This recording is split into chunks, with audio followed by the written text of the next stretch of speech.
திருச்சிற்றம்பலம். தென்னாடுடைய சிவனே போற்றி, எந்நாட்டவர்க்கும் இறைவா போற்றி, ஏகம்பத்துரையந்தாய் போற்றி, வாகும் பெண்ணுரு ஆனாய் போற்றி, அண்ணாமலை மன்னா போற்றி, கண்ணார் அமுதக்கடலே போற்றி, காவாய் கனகத்திரளே போற்றி, கைலை மலையானே போற்றி போற்றி.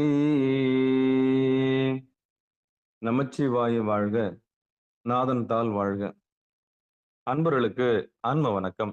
நீங்கள் கேட்டுக்கொண்டிருப்பதும் பார்த்து கொண்டிருப்பதும் சிகாரம் சைவநெறி பாடசாலை என்கிற டெலகிராம் சேனல் மூலம் ஒவ்வொரு நாளும் அதிகாலை 5:20 மணிக்கு திருநெறிய தமிழோசை என்கிற தலைப்பின் கீழே 12 திருமுறை பாராயணம் செய்து வருகிறோம்.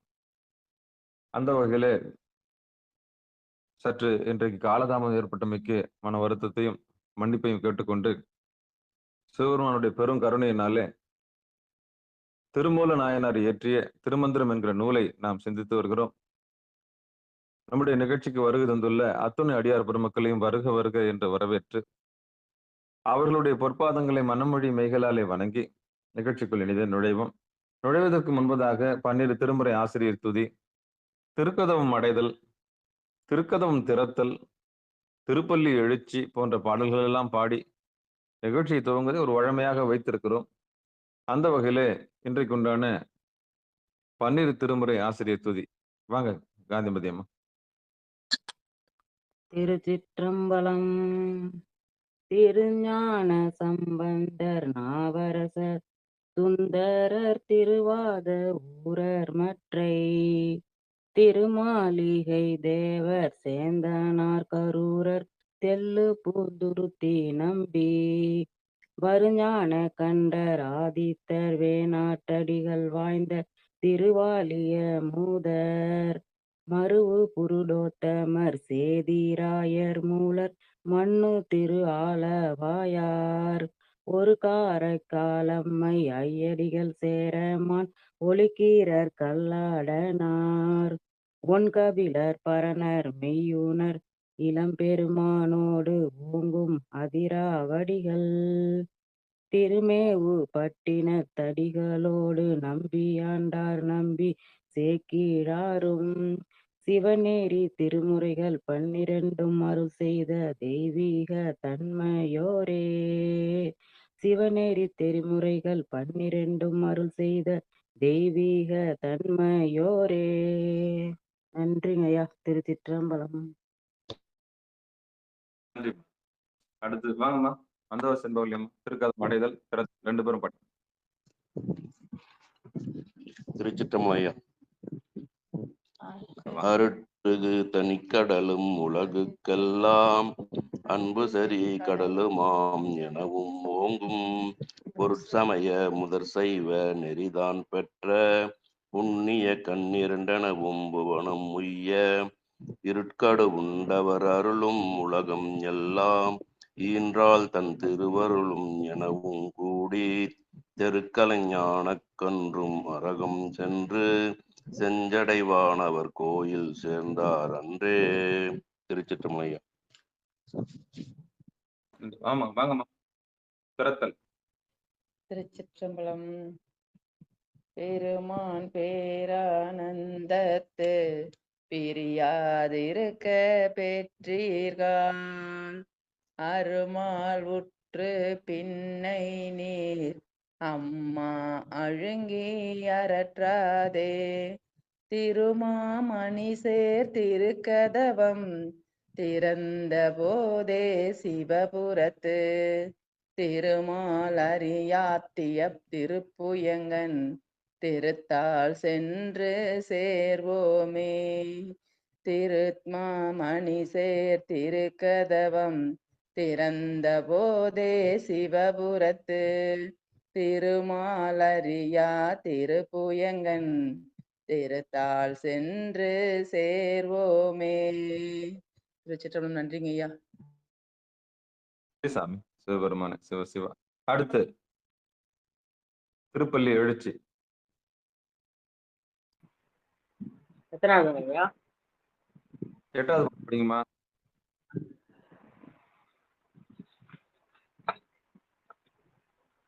திருச்சிற்றம்பலம்.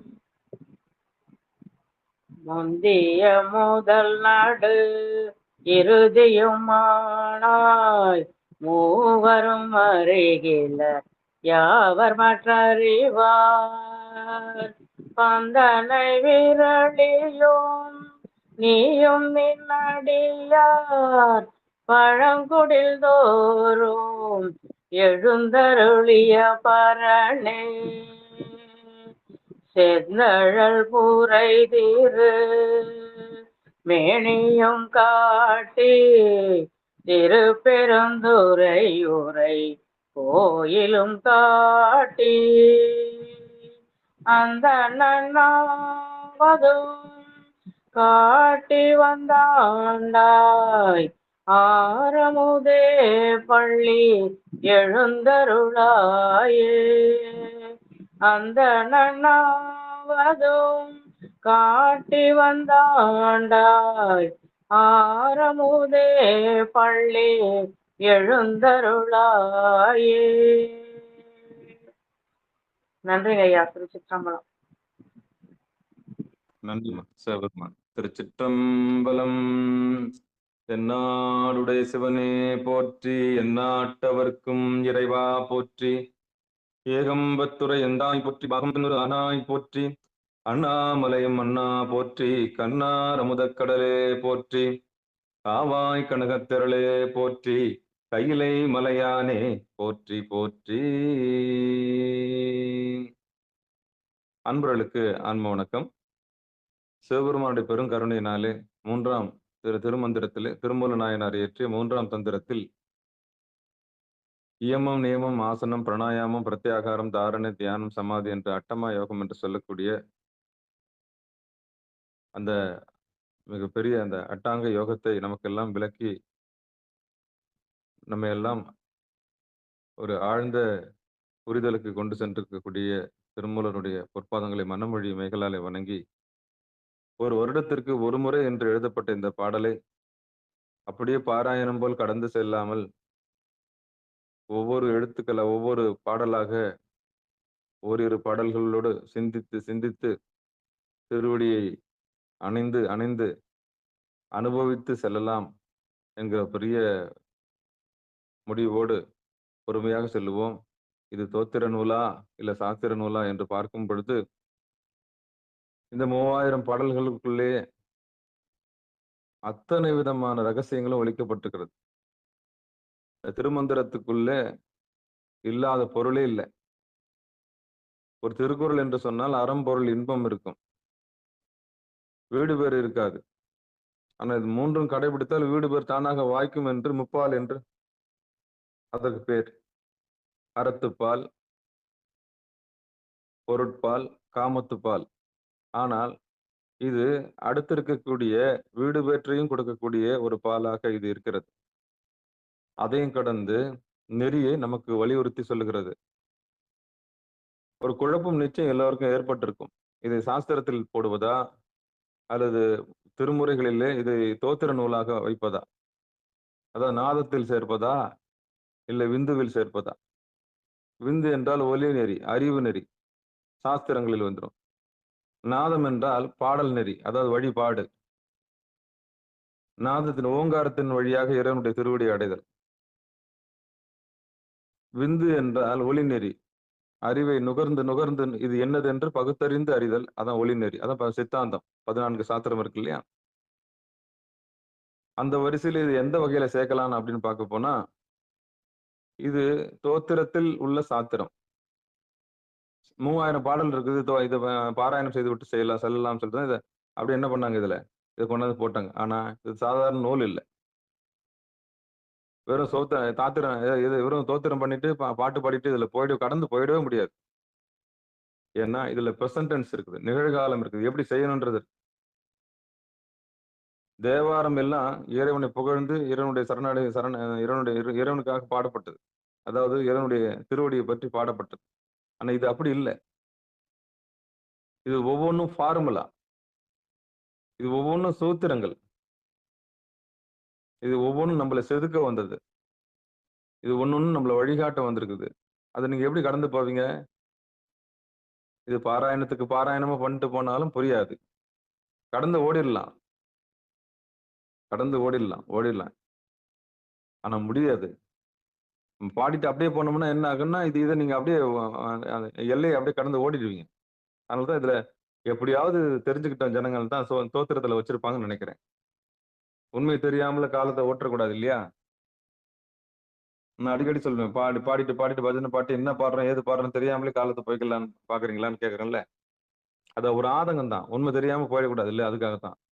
அப்போ திருமந்திரன்ற நூல் நமக்கு எல்லாம் ஒரு பெரிய கொடை. அதை எல்லாரும் படிக்கணும். அதுல இல்லாத ரகசியங்கள் அத்தனை தலைப்பு இருக்கு அது உள்ள. நம்முடைய யூரின் பத்தின ஒரு தகவல் அதுல இருக்கு. நம்ம யூரினை எப்படி கையாளணும், நம்ம மூத்திரத்தை எப்படி கையாளன்ற ரகசியம் இதுல இருக்கு. ஆமா. தண்ணி எப்படி குடிக்கணும், தண்ணி குடிக்கிறது முதற்கொண்டு உணவு எப்படிப்பட்ட உணவு, ஒரு வேளை 2 வேளை, யார் யோகி யார் போகி யார் காமி, இது எல்லாத்தையும் விளக்கி இது உள்ள இருக்கு. உணவுத்துறை பத்தின விஷயம் இதுல இருக்கு. வைத்தியம் இதுல இருக்குது. இதுல வைத்தியம் இருக்கு இந்த நூல்ல. ஆமாங்க. இந்த நூல்ல ஏன்னா எல்லா ரகசியம் இதுல ஒளிக்கப்பட்டிருக்கு. இதுல பிராணாயம் இதை சொன்ன அட்டாங்க யோகம் இருக்கு இதுல. ஆமா. இதுல 6 சமயத்தை பத்தி விளக்குறாரு. கௌமாரத்தை பத்தி விளக்குறாரு, கணாதிபத்தியத்தை விளக்குறாரு, காளியை பத்தி விளக்குறாரு, நவாக்கிரியை பத்தி விளக்குறாரு, அம்பாளுக்கு குறித்து விளக்குறாரு. அப்பா அப்பா அப்பா அப்பா சமயங்களுடைய எல்லா வேரையும் பிடிச்சு என்ன பண்றாரு, ஒவ்வொரு பாட்டிலையும் எப்படி அதை சொல்லி அந்த 4 லைன்லயே எல்லாத்தையும் விளக்கிடுறாரு. அதனால இது அப்படியே கடந்து போக முடியல நம்மளால. கடந்து போடுற பாட்டா இது. அப்படி அதனாலதான் நம்ம கொஞ்சம் யோசிச்சுட்டு அப்படியே யோசிச்சுட்டு போயிடலாம் அப்படின்னு இல்லாம பிராக்டிக்கலுக்கும் வரணுன்றதுக்காகத்தான் திருவள்ளுவர் கருணையினால நம்ம பார்த்துட்டு வரோம். அந்த வகையில சரியை, கிரியை, யோகம், ஞானம் 4 நெறி இருக்கு, 4 வழி இருக்கு. உடம்பால போய் செய்யக்கூடிய தொண்டு, அப்புறம் அந்த இறைவனுக்கு முதல்ல பணியணும். நம்ம சமயத்துக்கு வரும்போது பக்குவப்பட்டு உள்ள வரும். முதல்ல திருநீர் பூசிக்கிறோம், ருத்ராட்சம் போட்டுக்கிறோம், 5 எழுத்து சொல்றோம். இது 3 முதல்ல உள்ள வருது உடம்புக்குள்ள. தாத்தா பாட்டிலாம் வச்சிருந்திருப்பாங்க திருநீர். ஏன் வச்சாங்க, எதுக்கு வச்சாங்க, என்னத்துக்கு வச்சாங்கன்ற விஷயம் நமக்கு தெரியாம இருக்கு. சமயம்னா என்னன்னு தெரியாமல கும்பிட்டு வந்திருப்போம். சமயம்னா என்னன்னு தெரியாமல கும்பிட்டு வந்திருப்போம். அப்போ ஒரு குருநாதர் வந்து நமக்கு அது உணர்த்தும் போது தான் நம்மளுக்கு ஏன் திருநீர் பூசுறோம், எதுக்கு ருத்ராட்சம் போடுறோம், எதுக்கு 5 எழுத்து சொல்றோன்றது நம்ம என்ன பண்றோம், முதல்ல நம்ம தெரிஞ்சுக்கிறோம் சாமி. அப்ப தெரிஞ்சுக்கிறோம் இல்லையா? அப்ப சமயத்துக்கு உள்ள வரும். அப்பதான் நம்ம வயசுக்கு வரோம். பக்குவப்பட்டுட்டோம். முதல்ல அதான் சமைக்கிறோம். அதாவது காய்கறி மாதிரி பிரிஞ்சு இருந்த நம்மள வந்து ஒரு பக்குவப்படுத்தி சாமி என்ன பண்ற சமயத்துக்குள்ள கொண்டாரு. சமயம்னா பக்குவத்துக்கு கொண்டாரு. சரி, உள்ள வந்துட்டீங்க. உள்ள வந்துட்ட பிறகு சமய தீட்சைன்னு ஒண்ணு இருக்குது. அதாவது சமய தீட்சைன்னா இது உள்ள வர்றதுக்கு பவுண்டரிக்குள்ள ஒரு தீட்சை. தெரிஞ்சே தெரியாமல செய்யறது இயல்பா அவங்களுக்கு தேடி எல்லாம் கிடைச்சிடும். இந்த 3ம் என்ன கிடைக்கும்? திருநீர் பூசுற அதிகாரமும், ருத்ராட்சம் போடுற அதிகாரமும், 5 எழுத்து சொல்ற அதிகாரமும் கிடைக்குது இல்லையா? இதுதான் சமய தீட்சை. சரி, இப்படி உள்ள வந்துட்டவங்களுக்கு சிவ தீட்சை. ஆமா. அதான் சமயத்துக்குள்ள வந்தவங்களுக்கு இந்த சரியை தொண்டுல போய் என்ன பண்ணுவாங்க, முதல்ல பூ எடுத்து கொடுக்கறது, பூ பறிக்கிறது, அப்புறம் பூ பறிச்சு அதாவது கோலம் போடுறது, தண்ணி தெளிக்கிறது, அன்னதானம் பண்றது, சாப்பாடு அந்த இலையெல்லாம் எடுக்கிறது, அப்புறம் கிளீன் பண்றது, கோயிலை சுத்தமா வச்சுக்கிறது, விளக்கேத்துறது, எண்ணெய் வாங்கி கொடுக்கறது, ஏதோ ஒரு உதவி உடம்பால செய்யறது, மாலை கட்டி கொடுக்கறது, இப்படி கைலாயம் வாத்தியம் வாசிக்கிறது, அடியார்களுக்கு சாப்பாடு போடுறது, உதவி செய்யறது. நம்ம உடம்பால ஓடி ஓடி போய் செய்யக்கூடிய எல்லா விஷயமும் சரியில வந்துடும். இதுதான் சரியை நெறி. அதுலயே மூழ்கி அப்படியே அந்த கோயில் திருப்பணி செஞ்சு அப்படியே நம்ம அதுல நிறைவடைகிறது. அதுல சரியில கிரியெல்லாம் வரும். அது உள்ள போயிடும், டீப்பா போயிடும். அதுலயே முக்தி அடையிறது. ஆமா. இறைவனை புறத்தை பார்த்து அங்கேயே இது பண்ணி அங்கேயே அதுல ஒரு பெரிய நிறைவு ஏற்படுத்துறது. அதுக்கப்புறம் கிரியை. இவ்வளவு தூரம் தொண்டு செஞ்சப்ப ஏன் நாம் சாமி தொடக்கூடாதுன்ற எண்ணம் வந்துருது இல்லையா? நம்ம வீட்டுல வாங்கி வச்சுக்கினா என்ன? அங்கதான் ஓடி போய் பார்க்கணுமா? நம்மளே சாமி நான் அப்புறம் வீட்டுல வாங்கி வச்சுட்டு நீங்க பாட்டுன்னு எவ்வளவு தூரம் அபிஷேகம் பண்றீங்களோ பண்ணுங்க. தண்ணி ஊத்துங்க. ஆமா. சந்தனம் போடுங்க, எல்லாம் பண்ணுங்க. அப்ப சாமி இருக்க கட்டி பிடிச்சிக்க. அப்ப நீங்க வீட்டுல நிறைய பூ போட்டு உங்களுக்கு எவ்வளவு பாட முடியுமோ அப்படின்னு சொல்லிட்டு ஆத்மார்த்தமா செய்றீங்க. அங்க நேரம் கணக்கு கிடையாது. அப்ப ஐயர் அங்க கதவு சாத்திட்டு போயிடும். இங்க கதவு சாத்த வேண்டிய அவசியம் இல்லை. எப்போனாலும் மேடையில எடுத்து வச்சுட்டு கீழே தண்ணி எடுத்து வச்சுட்டு நீங்க என்ன பண்ணலாம்? அபிஷேகம் பண்ணலாம். இது கிரியை. உள்ள வந்துட்டீங்க. நீங்க உங்க சாமியை தொடர்றதுக்கு வந்துட்டீங்க. இந்த ஏக்கம் தன்னால வரணும். ஏன் அவங்க தான் தோணுமுன்னே நான் சாமி தொடக்கூடாதுன்ற எண்ணம் வரும். இது கிரியை. இப்படி பண்ணி பார்க்கும்போது இதுல ஒரு நிறைவு ஏற்படும். இதுல கிரியையில.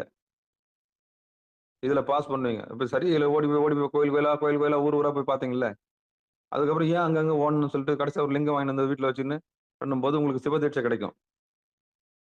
ஆமா. அந்த ஆர்வம் வந்தப்ப சிவதீட்சை உங்களுக்கு ஆட்டோமேட்டிக்கா உங்களுக்கு கூப்பிட்டு குடுத்துருவாங்க. அப்ப சமய தீட்சை முடிஞ்சிருச்சு, சிவதீட்சை முடிஞ்சிருச்சு. அப்புறம் விசேட தீட்சை. விசேடம்னா ஸ்பெஷலா நீங்க சாமி தொட்டு பூஜை பண்றதுக்கான எல்லா அதிகாரமும் கிடைக்கும். இது வந்து இதெல்லாம் வாங்கணும்னு அவசியம் இல்ல. நீங்க பண்ணணும். நீங்க பண்ணின்னு இருக்கும்போது தன்னால வந்துரும். இதுதான் படிப்படியா, படிப்படியா. அப்ப கிரியையில வெற்றி பெறுறீங்க. கிரியையில வெற்றி பெறும்போது உங்களுக்கு கடைசியா என்ன கிடைக்குதுன்னா, இதுல ஒரு நிறைவு கிடைச்சு, அதுக்கப்புறம் ஓங்காரம் அதிலேயே அந்த அனுஷ்டானத்திலேயே வந்துரும். கடைசியில ஓங்காரத்த தொடரணும் அப்படின்னு சொல்லிட்டு உள்ள காமிச்சு குடுப்பாங்க. அப்புறம் ஓம்ன்ற மந்திரத்த என்ன பண்ணுவீங்க? சிவாயனன்ற மந்திரத்த சொல்லி உட்காருவீங்க. அப்படி உட்காரும்போது நீட்டிக்குது இல்லையா நாள். அப்படி உட்காரும்போது யோகம் கூடும். அப்போ பூஜைய குறைச்சிருவீங்க. அதுக்கப்புறம் உட்கார பழகிடுவீங்க. அதான் யோகம். இதுக்கப்புறம் பூஜை பண்றவனும், பூஜைய ஏத்துக்கிறவனும் 2 பேரும் ஒண்ணா ஆயிடுவானுங்க. அந்த ஒண்ணா ஆவுற நிலைமை தான் யோகம். ஆரம்பத்துல புறத்த தேடி ஓடுனீங்க. அது சரி. தொண்டு செஞ்சீங்க. 2வது அந்த புறத்தே இருக்கிற இறைவன புறத்தே பூசை செஞ்சீங்க. அது 2வது. அப்படி புறத்தே பூசை பண்ண இறைவனும், நீங்களும் 2 பேரும் வேற வேற இல்ல. அவன நம்மளுக்குள்ளேயே அடையலாம்ன்னு சொல்லிட்டு உட்கார்றீங்க பாரு முதல் முறை. காதலனும் காதலியும் ஒண்ணா சேர்ந்ததுக்கு ஒரு இடத்த தேடுறீங்கல்ல, அதான் யோகம். அப்போ உட்கார ஆரம்பிக்கிறேன். அப்புறம் ஓங்காரம் கூடிடுச்சு. அப்படி அந்த யோகம் கூடும்போது தான் நம்மளுக்கு சாஸ்திர ஞானம் கிடைக்குது. ஆமா. அப்ப இந்த யோகத்துல என்ன கிடைக்கும்? சரியை, கிரியை, யோகம், ஞானத்துல யோகம் வந்துட்டீங்க இப்போ. யோகத்துக்கு வந்துட்ட பிறகு உங்களுக்கு இந்த சாஸ்திர திருமந்திர நூல்லாம் உங்களுக்கு விளங்க ஆரம்பிக்கும். இப்பதான் பிராணாயாமங்க. இப்பதான் வந்து என்ன கிடைக்கும்? இயமம், ஆசனம், இயமம், நியமம், ஆசனம், பிராணாயாமம், பிரத்யாகாரம், தாரணை, தியானம், சமாதி. இப்ப படிப்படியா நீங்க வந்துட்டீங்க. நீங்க எந்த லெவல்ல இருக்குன்னு நீங்களே பாத்துங்க. சரியில இருக்கீங்களா? கிரியையில இருக்கீங்களா? அப்ப யோகத்துக்கு வந்துட்டீங்கன்னா, நீங்க 2 பேரும் அப்ப உட்காரத்துக்கு பழகுறீங்க இப்போ. கை அடங்கி, கால் அடங்கி உட்காருங்க. இப்ப ஏமத்துக்கு வர்றீங்க, நியமத்துக்கு வர்றீங்க, ஆசனத்துக்கு வர்றீங்க, பிராணாயாமம் கிடைக்குது உங்களுக்கு. அப்புறம் பிரத்யாகாரம் கிடைக்குது. அப்புறம் தாரணை கிடைக்குது. அப்புறம் தியானம் கிடைக்குது. அப்புறம் சமாதி கிடைக்குது. ஆமா. இதுதான் வந்து இந்த நிலைமை. இப்போ அப்ப இதுல யோகத்துக்கு அப்புறம் நமக்கு ஞானம் கிடைக்குது. ஞான மார்க்கம். ஞான மார்க்கம்னா, இது என்னது என்னதுன்னு தெரிஞ்சு பகுத்தறிஞ்சு இது நல்லது, கெட்டது எல்லாமே தெரிஞ்சிரும். கோயில்னா என்ன? லிங்கம்னா என்ன? நெந்தின்னா என்ன? வாசல்னா என்ன? பைரவர்னா என்ன? சுத்தி இருக்கிற பிரகாரம் எல்லாம் என்ன? இது உள்ள இருக்குதா? வெளிய இருக்குதா? இது ஏன் இப்படி படைச்சாங்க? கோயில் முன்னாடி வந்ததா? உடம்பு முன்னாடி வந்ததா? சாமி முன்னாடி வந்ததா? இப்ப தத்துவங்கள்லாம் விசாரம் பண்ண ஆரம்பிச்சுருவீங்க. இதுக்கு விசாரம்ன்னு பேரு. தத்துவ விசாரம்ன்னு பேரு. தத்துவ விசாரம் பண்ணாதவன் ஜடம் தான். அது ஜென்மமே கிடையாது. ஏன் எதுக்குன்னு யோசிக்காத ஒரு ஜென்மம் இருந்ததுன்னா இல்லாட்டி என்ன? அப்ப தத்துவ விசாரம் வரணும். அப்ப இதுக்கு விரக்தியும், வேதனையும் வாழ்க்கையில சாமி குடுப்பார். வருத்தமும் குடுப்பார். வேண்டத்தக்கது அறிவு இன்னும் சாமி வருத்தத்தையும், வேதனையும் குடுத்து, விரக்தியும் குடுத்து யோசிக்க வைக்கிறதுக்காக வருத்தம் குடுப்பார். அப்ப துன்பம் ஏன் வருது? வந்தவுடனே நம்ம யோசிச்சு ஏன் வருதுன்னு யோசிச்ச பிறகு, அப்ப ஏன் எதுக்குன்னு கேள்வி கேட்டு அறிவோட அணுகுறதுக்காகத்தான் கொஞ்சமாவது அறிவோட கேட்க மாட்டேன்றத சாஸ்திரங்கள்ல படைச்சார். அப்பதான் நம்ம என்ன பண்ணுவோம், கோயிலுக்கு போவோம், எல்லாம் போவோம், அடியார்கள்லாம் அழுது அடி அடைஞ்சவங்க கிட்ட போய் நம்ம சரணடையணும். அவங்க தான் குருநாதர் நமக்கு. அவங்க நிம்மதி அடைஞ்சவங்க. அதாவது விருப்பு, வெறுப்பு இல்லாத இடத்துக்கு போனவங்க தான் நம்மளுக்கு குருநாதர். அவங்ககிட்ட விருப்பம் இருக்கக்கூடாது, வெறுப்பும் இருக்கக்கூடாது. எதிர்பார்ப்பும் இருக்கக்கூடாது. 10 பைசா எதிர்பார்க்கவும் மாட்டாரு. அப்படிப்பட்ட ஒரு மனிதரை நீங்க சந்திச்ச உடனே அவர்கிட்ட தான் நீங்க கேட்கணும். நான் எந்த நிலையில இருக்கிறேன்னு. அப்ப அவர் என்ன சொல்லுவாரு, "ஓஹோ! இப்பதான் பரவால்ல. சரியில்லருந்து கிரியை வந்திருக்கியா? பூஜை பண்றியா வீட்ல? ரைட் பண்ணு." ஊக்குவிப்பார். இப்போ அதிலிருந்து அடுத்த நிலைக்கு வரணும் சாமி அப்படின்னு கேட்கும்போது, அவர் என்ன சொல்லுவாரு, யோகத்த சுட்டி காமிப்பார். சாமி தானாவே வந்து என்ன பண்ணுவாங்க, உங்களுக்கு அடுத்த நிலைக்கு கொண்டு வந்துடுவாங்க. பக்குவப்பட்ட உயிருக்கு. ஆமா. அப்ப யோகத்துக்கு வந்துட்ட பிறகு, அதுல தான் இந்த இதெல்லாம் கைகூடும். இயமம்னா என்ன? நியமம்னா என்ன? அல்லதெல்லாம் நீக்கி நல்லது எடுக்கிறது. அப்போ நல்லது எதுன்னு கண்டுபிடிச்ச பிறகு, அதை எப்படி ஒழுக்கமா கடைபிடிக்கிறது வாழ்நாள்ல. அப்ப இயமம்ன்றது ஒழுக்கத்த தேர்ந்தெடுத்தது. நியமம்ன்றது அந்த ஒழுக்கத்த வாழ்நாள் முழுக்க கடைபிடிக்கிறது. அதுக்கப்புறம் ஆசனம் கிடைச்சிரும். ஏன்னா வீடுன்னா என்னன்னு தெரிஞ்சு போச்சு. உடம்ப சுத்தம் பண்ண ஆரம்பிச்சுட்டீங்க. உங்க உடம்ப நீங்க மதிக்க ஆரம்பிச்சுட்டீங்க. அவ்வளவுதான். அப்போ சரி, கிரியை, யோகம், ஞானம். ஞானத்துக்கு வந்துட்டீங்க. ஞானம்ன்றது என்னது? உங்களுக்கு சுட்டி சுட்டி காமிச்சுட்டாங்க. இல்ல என்னதுன்னு நீங்களே தேடிட்டீங்க. அப்ப தேடல் உள்ள உயிர்களுக்கு தான் விஷயம் கிடைக்கும். இல்லன்னா காலம்புல்லா 23 வருஷம், 20 வருஷம் நீங்க பிரதோஷத்துக்கு போயின்னு தான் இருக்கணும் கோயிலுக்கு. ஏன் போறோம்? எதுக்கு போறோம்? என்னத்துக்கு போறோம்? அப்படிதான் இன்னைக்கு எல்லாம் கோயிலுக்கு போயின்னுக்குறாங்க. பாவம் அப்படியே போய் போய் போய் போய் முடிஞ்சு போனவங்களுக்கு என்ன அடுத்த பிறவிக்கு தான் அவங்களுக்கு வாய்க்கும். சாலோகம், சாரூபம், சாயுச்சியம், சாமீபம். 4 வழி இருக்குது இந்த சரிய கிரிய யோகத்துல. உயிர் எங்கெங்க போய் அடையும்? சாலோகத்துக்கு போவோம், இல்ல சாயுச்சியத்துக்கு போவோம், இல்ல சாமீபத்துக்கு போவோம். சாலோகம், சாரூபம், சாயுச்சியம், சாமீபம். இதுல சாயுச்சியத்துக்கு போனதுதான் திருப்பி வராது.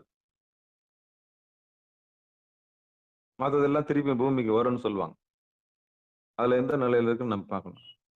கிட்ட போகும் சாலோகம், சாமீபம், சாரூபம், சாயுச்சியம். 4 நிலைமை இருக்குது சாமி கிட்ட. சாமி கிட்ட போனவங்க திருப்பி வர்றாங்கன்னா திருப்பி காரியம் மாற்றுறதுக்கு சாமி அனுப்பி வைப்பார். ஆமா, சிவபெருமானே, சிவசிவா, திருச்சிற்றம்பலம், தில்லையம்பலம். அப்ப நாம எந்த நிலைமையில இருக்கணும் நம்ம புடம் போட்டு பார்த்துக்கணும். இல்லைன்னா அது ஆமா அது சரி, நம்மள நாம சரி செஞ்சுக்கணும். நம்ம எந்த நிலையில இருக்கிறோம், காலகாலமா ஓடிட்டு இருக்கிறோமா, நமக்கு உள்ள கேள்வி ஏன் எதுக்குன்ற கேள்வி வந்திருக்குதா அப்படின்னு பார்க்கணும். அப்போ நாதம்ன்றது இந்த 12 திருமுறை படிக்கிறது, வாசிக்கிறது, முற்றோதலுக்கு போறது, இதெல்லாம் நாதத்துல வந்துடும். ஏன் எதுக்குன்னு யோசிக்க ஆரம்பிச்சுன்னா 12 சாஸ்திரம் 14 சாஸ்திரம் உங்க கைக்கு வந்துடும். அப்போ நாதத்தையும் விந்தையும் கையில எடுத்து ஒரு நல்ல குருநாதர்கிட்ட கேட்டு இந்த நாதத்தை எப்படி அணுகணும், இந்த விந்தை எப்படி அணுகணும்னு கேட்டு அவர் தான் சொல்லி தருவார். அப்போ வழி தெரிஞ்சவன் தான் பாட முடியும். வழி தெரியாதவன் பாடி பிரயோஜனம் கிடையாது. அதாவது வழி தெரியாத ஊருக்கு போய் சேர முடியாது இல்ல. வழி தெரிஞ்சிச்சுன்னா பாடு. வழின்றது பூர்வ மத்தியம். அப்போ நல்ல ஆசான் என்ன பண்ணுவாரு, இந்த இடத்துல பார்த்து பாடு. அதான் திருக்கதவம் திறத்தல், திருக்கதவம் அடைதல். முதல்ல திருக்கதவம் அடைதல்னா பூர்வ மத்தியத்தை பாக்குறது. அப்புறம் பாடி நம்ம என்ன பண்ணணும், திறக்கணும். அவ்வளவுதான். திருக்கதவம் அடைதல், திருக்கதவம் திறத்தல் புரிஞ்சு வச்சா இதுதான். அப்போ இதுதான் இந்த இந்த இத்தனை லட்சணங்களும் நம்மளுக்குள்ள இருக்குதான்னு பார்க்கணும். பாருங்க, சிவனடியார்னா சாதாரண சிவனடியார்னு சொல்லிடுறான். பாக்குறவங்க எல்லாம் சிவனடியார் ஆயிடுறாங்களா? பாக்குறவங்க எல்லாம் சிவனடியார் ஆறாங்க இல்ல. அவங்கள பார்த்த உடனே நீங்க முடிவு பண்ணிடலாம். ஆமா, 5ஆ பிரிக்கலாம் ஒரு சிவனடியார. அவர் ஆணவத்தில் இருக்கிறாரா, கண்மத்தில் இருக்கிறாரா, மாயில் இருக்கிறாரா, பசு அறிவில் இருக்கிறாரா, பதி அறிவில் இருக்கிறாரா. இன்னும் எளிமையா சொல்ல போனா, நான் என்ற திம்பல் இருக்கிறாரா, இல்ல தொழில் கர்வத்தில் இருக்கிறாரா, இல்ல மயக்கத்தில் இருக்கிறாரா, இல்ல தன்னை அறிந்திருக்கிறாரா, தன்னையும் அறிஞ்சு தன் தலைவனையும் அறிஞ்சிருக்கிறாரா. இதுதான் ஒரு அடியார்கிட்ட நீங்க ஒரு அடியாரை பார்த்த உடனே இதை நீங்க 5 எடை போடணும். ஒரு அடியாரை பார்த்த உடனே எப்படி எடை போடணும்? அவரு ஆணவத்தில் அதாவது நான் என்கிற நிலைமை அவருக்கு எப்படி இருக்குது, எப்படி இருக்குன்னா அடங்கி இருக்குதான்னு பார்க்கணும். நான் என்ற நிலைமை எல்லாருக்குமே இருக்கும். நான் என்கிற நிலைமை எல்லாருக்குமே இருக்கும். ஆனா அது அடங்கி இருக்குதான்னு பார்க்கணும். எல்லோருக்கும் நன்றாம் பணிதல் 2வது நிலைமை. அவரு என்ன தொழில் செஞ்சாலும் தொழில் கர்வம் இல்லாம இருக்கிறாரா, தொண்டு செய்வாரு. அந்த தொண்டை பெனாத்திக்கின்னு இருக்க மாட்டாரு. மாப்பிள்ள அவரு தாங்க, போட்டுக்கிற சட்டை எந்தன்னு சொல்ல மாட்டாரு. உற்சவமூர்த்திக்கு நாங்க தாங்க 20 லட்சம் கொடுத்தோன்னு சொல்ல மாட்டாரு. அது தொழில் கர்வம்னா செய்யற தொழிலை சொல்லி காமிக்காம தொழில் கர்வம் இல்லாம இருக்கணும். அதாவது என்னன்னா என்ன தொழில், இப்போ ஒரு கலெக்டர்னா நான் தான் கலெக்டர்னு கூட சொல்லாம சாதாரணமா ஒரு நார்மல் ட்ரெஸ்ல கோயிலுக்கு போறவங்க இருக்கிறாங்கன்னா, அதான் தான் செய்யறதையே வெளி காமிக்காம 10ஓட 11 இருந்துட்டு போற அன்பர்கள் இருக்கத்தானே செய்யறாங்க. அதுவும் தொழில் கர்வம் இல்லாதவங்க என்ன தொண்டு செய்யறாங்களோ அதை பத்தி வெளிப்பு சொல்லாம எல்லாம் இறைவன் கருணுங்க அப்படின்னு சொல்லுவாங்க.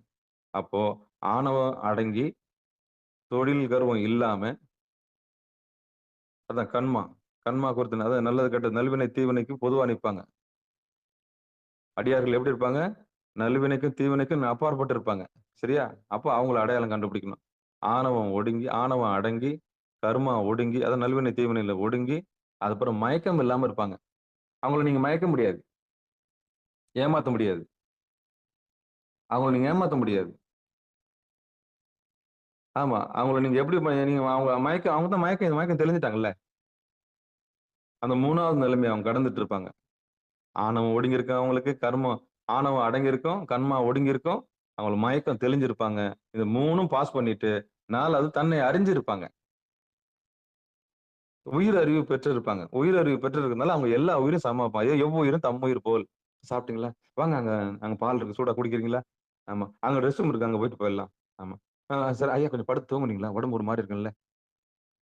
ஆமாங்க ஐயா. எப்படிங்க கண்டுபிடிச்சீங்க? கண்ணெல்லாம் சிவந்திருக்கு. அப்போ ஒரு 20 நிமிஷம் படுத்துட்டு வாங்களேன் போயிட்டு. இங்க படுத்துக்கங்க. கொஞ்சம் கொஞ்சம் படுத்து எழுந்து வாங்க. அப்படி எதார்த்தமா சொல்லுவாங்க. ஏன்னா, உயிரறிவு பெற்றவர்கள் உயிரறிவு பெற்றவர்கள் கண்டுபிடிச்சுருவாங்க உடனே. உடம்பு இருக்கிற நிலைமை. வாங்க கொஞ்சம் ஓய்வு எடுங்க சாமி. ஆமா. அங்கிருந்து வந்து கொஞ்சம் இதுவா இருக்கும். வாங்க, வாங்க, வாங்க. கொஞ்சம் சிரமம் அப்ப அழகா நுட்பமா படுக்க வச்சு, அவங்கள தேத்தி, அந்த அடியாருக்கு செய்ய வேண்டியத செஞ்சு, அவ்வளவு பக்குவமா கொண்டு அதான் சென்ஸ். அதான் சென்ஸ். ஏன்னா, அவங்க உயிரறிவுக்கு வந்துட்டாங்க. உயிரறிவுக்கு வராதவங்க என்ன பண்ண ரோபோ மாரி, வாங்க அப்படின்னு சொல்லி ஒரு மாரி காட்டு மிராண்டித்தனமா என்ன பண்ணுவாங்க? அங்க போயிடலாம். அவங்க என்ன நிலைமையில இருக்காங்க கண்டுபிடிக்கவே மாட்டாங்க. வந்திருக்கிறவங்க என்ன அவங்க உடல் உபாதை எப்படி இருக்கும்? என்னன்னு கண்டுபிடிக்கவே மாட்டாங்க. அவங்க உயிரறிவு இல்லாதவங்க. இதான். அப்போ உயிர் அறிவுக்கு வந்தவங்க என்ன பண்ணுவாங்க? பிரசன்ட் சென்ஸ்ல இருப்பாங்க. அந்த பசு அறிவு பெற்றவர்கள். இவங்க வந்து பசு அறிவு பெற்றவர்கள். அப்ப பாசமாகிய ஆணவம், கன்மம், மாயனுடைய தெளிவு தெரிஞ்சு, அப்புறம் பசு அறிவு பெற்றது. அதுக்கப்புறம் தன்னையும் அறிந்து, தன் தலைவனையும் அறிந்து இருக்கிறார்கள்னா, அவங்க பதி அறிவு பெற்றவர்கள். உயிர் அறிவு பெற்றதும் இல்லாம, அந்த உயிருக்கு மூலமா இருக்கிற இறைவன் தான் இதுக்கு பொறுப்புன்னு, என் செயலாவது யாதொன்றும் இல்லை உணர்ந்தாங்க இல்லையா? அவங்க தான் பதி அறிவு பெற்றவர்கள். அப்போ ஒரு அடியார பார்த்த உடனே இந்த 5 நிலைமை இருக்குதான்னு பாருங்க. முடியுமா? இந்த 5யும் பார்க்கணும். அதுக்கு முதல்ல நம்ப படம் போடணும். நம்ப இதுல 5ல எங்க இருக்கோன்னு பார்க்கணும். நம்ம ஆணவத்துல இருக்கிறோமா? நம்ம கன்மத்துல இருக்கு. நமக்கு ஜாதி கர்வம் இருக்குதா? இல்ல உடம்பு சிகப்பா இருக்குன்ற கர்வம் இருக்குதா? இல்ல மினுக்குறோமா நம்போ? ஜிலு ஜிலுன்னு. உடம்பு கர்வம் இருக்குதா? பருத்த உடல தனதென்று நினைச்சுன்னு இருக்கிறோமா? சவுடால் நம்மளுக்கு போதா? இருக்குதா? இல்லையா? ஜாதி கர்வம் நம்மள விட்டு போயிடுச்சா? இல்லையா? இது ஆணவம் டிபார்ட்மெண்ட். 2வது செய்யற தொழில்ல வரக்கூடிய திமிரு. நாங்கலாம் என்ன தெரியுமா? அந்த காலத்துல இருந்து நம்ம மேல தான் நாங்க. எத்தனை ஏக்கரா பயிர் இருந்துன்னு எங்களுக்கு கீழ எத்தனை பேர் இருந்தாங்க தெரியுமா? எங்க வீட்டுக்கு வேலைக்காரன் தான் அவன். ஆமா. எங்களுக்கு கீழ எத்தனை அடியாள் இருந்தாங்க தெரியுமா? எத்தனை பம்ப் செட் வச்சிருந்தோம் பாருங்க எங்கள. நாங்க போய் நின்னோம்னா கையெடுத்து கும்பிடுவானுங்க எல்லாரும். கோயில்ல சேர்க்கவே மாட்டோம். இதெல்லாம் அந்த தொழில் கருவம். இது கடக்க முடியுமா உங்களால? இது 2வது. 3வது மாயை, மயக்கம். மயக்கம். இன்னும் எதிர்காலத்த பத்தின மயக்கம். அதுவாகணும், இதுவாகணும், இப்படி ஆகணும், அப்படி ஆகணும் அப்படின்ற மயக்கம். இந்த அதுவாகணும், இதுவாகணும்ன்றதே இருக்காது அடியார்கிட்ட. அவங்க பிரசன்ட்க்கு வந்துட்டு இருப்பாங்க. மயக்கமே கிடையாது. அவங்க மயக்கவும் முடியாது. அவங்க என்ன பண்ணுவாங்க? எந்த காலத்துல இப்ப பிரசன்ட்ல இருப்பாங்க. அப்போ இந்த 3த்தையும் கடந்திருப்பாங்க. ஆணவம், கன்மம், மாயை கடந்திருப்பாங்க. இதுதான் ரகசியம். அப்போ பாச அறிவு அவங்க கடந்துருவாங்க. பாச அறிவை கடந்து பசு அறிவு பெற்றிருப்பார்கள். அப்படிப்பட்டவர்கள் தான் மெய்ஞானம் பெற்றவர்கள். அந்த மெய்ஞானம் பெற்றவர்களோட தான் நம்ம தொடர்பு வைக்கணும். அவங்க தான் அடியார்கள். அவங்க தான் அடியார்கள். மத்தவங்க எல்லாம் வந்து மூர்க்கர்கள். மூர்க்கர்கள்னா இந்த இது 3த்தையும் அது 5 எல்லா உயிரும் உயிர் தான். இந்த ஆணவத்துல ஒண்ணு ஆணவத்துல சிக்கியிருக்கும். இல்லன்னா தொழில்ல சிக்கியிருக்கும். இல்லன்னா மயக்கத்துல இருக்கும். இதான் உலகத்தார். அதான் சகலர், விஞ்ஞானகலர், பிரளயாகலர் இப்படின்னு பிரிப்பாங்க.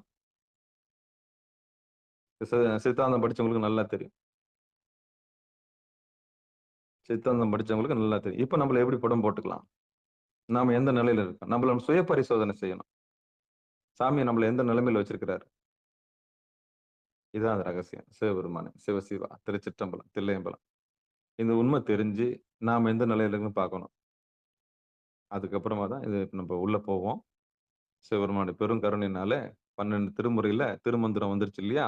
அப்ப இத நாதத்துல சேர்க்கலாமா? விந்துல சேர்க்கலாமான்னா, எதுலயும் அது எல்லாவற்றுக்கும் அப்பாற்பட்டு இருக்குது இது. அதனால என்ன பண்ணிட்டாங்க இதுல?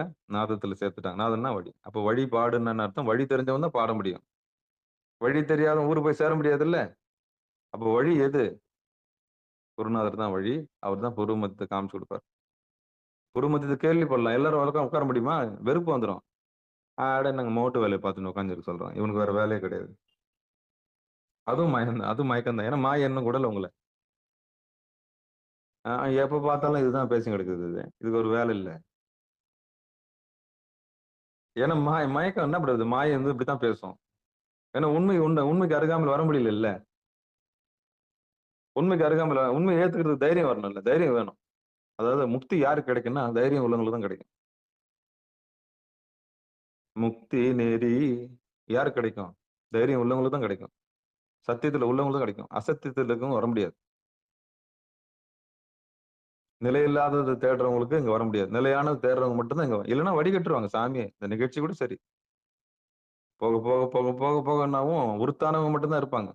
சாமி அடையணுன்ற வெறி உள்ளவங்க மட்டும்தான் அங்க இருப்பாங்க. கூட்டம் சேர்க்கறதுக்கு, ஆள் சேர்க்கறதுக்கு நம்ம நிகழ்ச்சி வைக்கல. கோடியில ஒருத்தன் தேற மாட்டானா? கோடியில ஒரே ஒருத்தன் உண்மையிலே ஈஸ்வரன் தேர இருப்பான்ல, அவனுக்காகத்தான் அந்த நிகழ்ச்சி. தேடல் உள்ள உயிருக்கு தான் அந்த நிகழ்ச்சி.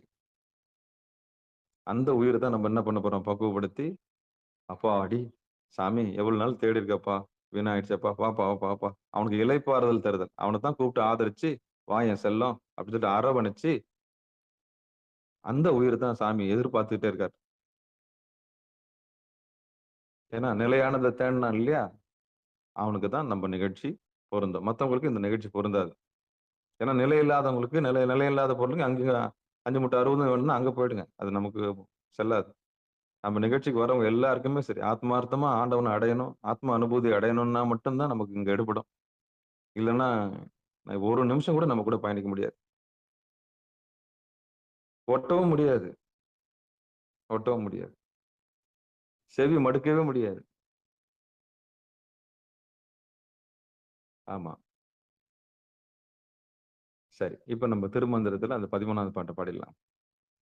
அப்போ திருமந்திரம் நாதத்துல வந்துருது, விந்துலயும் வந்துருது.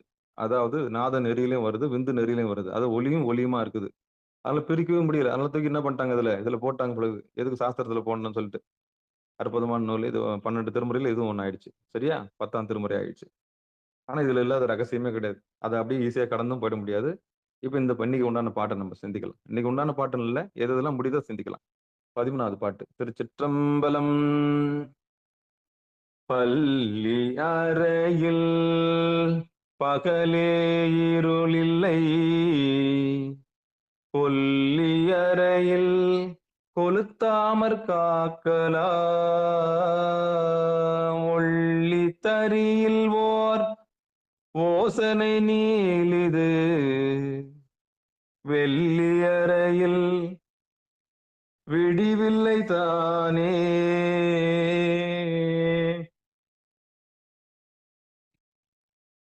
பள்ளியறையில் பகலே இருளில்லை, கொல்லியறையில் கொழுந்தாமற் காக்கலாம்,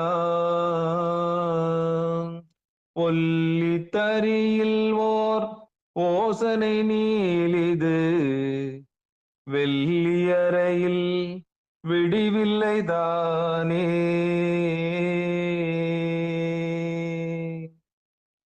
தர்மயாதன் பொழிப்புரை. மேற்கூறிய பாடல் எண் 568, 573 கூறி வந்த இடங்களுள் முடிவாகிய பள்ளி அறையில் இப்போ முதல் 2 பாட்டு சிந்திச்சேன் இல்லையா? திருவடியது நாத முடிவிலே, நாத நிறுக்கத்தெல்லாம் பார்த்தோம். நாத முடிவுனா பூர்வ மத்தியம். யாரெல்லாம் ஆங்ஜாவில் நிலைத்து நிலை பெற்று வருகிறார்களோ அது பள்ளி அறையில். அதான் பள்ளி அறை. இப்போ சாமி கோயிலுக்கு போனீங்கன்னா தெரியும். கடைசி பள்ளி அறை பூஜைக்கு போறோம். பள்ளி அறைக்கு பூஜைக்கு போனா கல்யாணம் நடக்கும். பள்ளி அறை பூஜைக்கு போங்க. பள்ளி அறைக்கு பூஜைக்கு போனோம். இப்ப கணவன் மனைவி போறது படுக்கை அறைக்கு போறதுதான் பள்ளி அறை. பள்ளி கூடன்னா சயனித்து இருக்கிற கூடன்னு அர்த்தம். தூங்குற இடம்னு அர்த்தம். ஸ்ரீலங்காலாம் போனீங்கன்னா பாடசாலைன்னு தான் போடுவாங்க. இவனுங்க தான் பள்ளின்னு போடுறாங்க. பள்ளின்ற சொல்லுக்கு அர்த்தம் தூங்குறதுன்னு அர்த்தம். பள்ளி கொண்ட பெருமாள், பள்ளி அறை, திருப்பள்ளி எழுச்சி, இங்கதான் அந்த கொடுமை. நடுநிலை பள்ளி, உயர்நிலை பள்ளி, அடப்பாவிங்க. தூக்கம் தான் வரும். பள்ளின்னு போட்டான்னா ஒரு தூக்கம் தான் வரும். சயனம். நீங்க மத்த நாட்டுல போய் பாருங்களேன். முதல் வகுப்பு பாடசாலை, 2ஆம் வகுப்பு பாடசாலை, 3ஆம் வகுப்பு பாடசாலை, பள்ளின்னு போடவே மாட்டாங்களே. பச்சை துரோகம் இது. ஆனா இதுக்கு அர்த்தம் இருக்கு பள்ளின்றது. இது தெரிஞ்சோ தெரியாமல இவங்க எதுக்கு பயன்படுத்துறாங்கன்னு தெரியல. அந்த சொல்லுக்கு பாடம் கற்பிக்கிற இடம்னு சொல்லிட்டு பள்ளி கூடம்னா படுக்கிற சயனித்து இருக்கிற கூடம். குழந்தைங்களுக்கு பால்வாடிக்கு போனோம்னா சாப்பிட்டு கூப்பிட்டு எல்லாத்தையும் கொடுத்துட்டு வந்து படுக்க வைப்பாங்கல்ல, அதான் பள்ளி கூடம். எல்லாமே பள்ளிக்கூடம் ஆயிடாது. எல்லாமே பள்ளிக்கூடம் ஆயிடாது. 1வது 2வது படிக்கலாம் பள்ளிக்கூடம், அது பள்ளிக்கூடமே கிடையாது. பாடசாலை அது. அது பாடசாலை அது. திருப்பள்ளி எழுச்சி பாடுறோம்ல, பள்ளி எழுச்சின்னா பயணத்திரு சயனத்தில் இருக்கிற ஜீவன் என்ன பண்றோம், நம்ம எழுப்புறோம். பள்ளி அறைன்னா என்ன, ஓய்வு பெற தூங்குற இடம். பள்ளி கூடம்னா என்ன, தூங்குற இடம்னு அர்த்தம். எவ்வளவு உளவியல வச்சிருக்கான் பாரு பேரு. உண்மை தெரிஞ்சவன் பாடசாலைன்னு வைப்பான். உண்மை தெரிஞ்சவன் பாடசாலைன்னு வைப்பான். நடுநிலை பள்ளி, உயர்நிலை பள்ளி, மேல்நிலை பள்ளி. அதை சொல்லி ஆபத்தான சொல்லு. படிக்கிற வயசுல போய் பள்ளி பள்ளின்னு என்ன அர்த்தம்? தூங்குறதுக்கு அனுப்புறீங்க. ஆனா அது பாடம்னு சொல்லிட்டு அதுக்கு ஒரு பாடம் கற்பிச்சு பள்ளின்ற சொல்லுக்கும் அர்த்தம் இருக்கு. பல்லு முத்துனா, பறை முத்துனா பல்லுன்னுவாங்க பழமொழி ஒன்று. பறைன்றது ஒரு அறிவு நிலை. அந்த நிலைக்கு அப்புறம் பல்லு முத்துன நிலைமை. பறை முற்றினால் பல்லு. அப்போ பள்ளின்னா திருப்பள்ளி எழுச்சி, சயனத்திருத்தல், பள்ளி கொண்ட பெருமாள் பார்த்திருப்பீங்க. அப்ப இந்த பாட்டு என்ன வருது? பள்ளி அறையில் பகலே இருளில்லை, கொல்லி அறையில் கொழுந்தாமற் காக்கலாம், ஒல்லி தரியில் ஓர் ஓசனை நீளிது, வெள்ளி அறையில் விடிவில்லை தானே.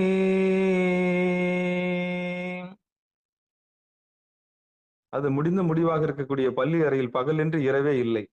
அப்படிப்பட்ட புருவ மத்தியம் இருக்கிற பள்ளி அறைக்குள்ள நுழைஞ்சோம்னா பள்ளிவாசல். அந்த முகமது வச்சிருக்கிறது பள்ளிவாசல்.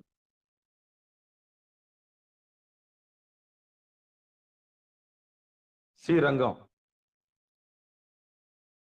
ஸ்ரீரங்கம் அவர் படுத்திருக்காரு இல்லையா, அதுக்கு பேர் ஸ்ரீரங்கம்.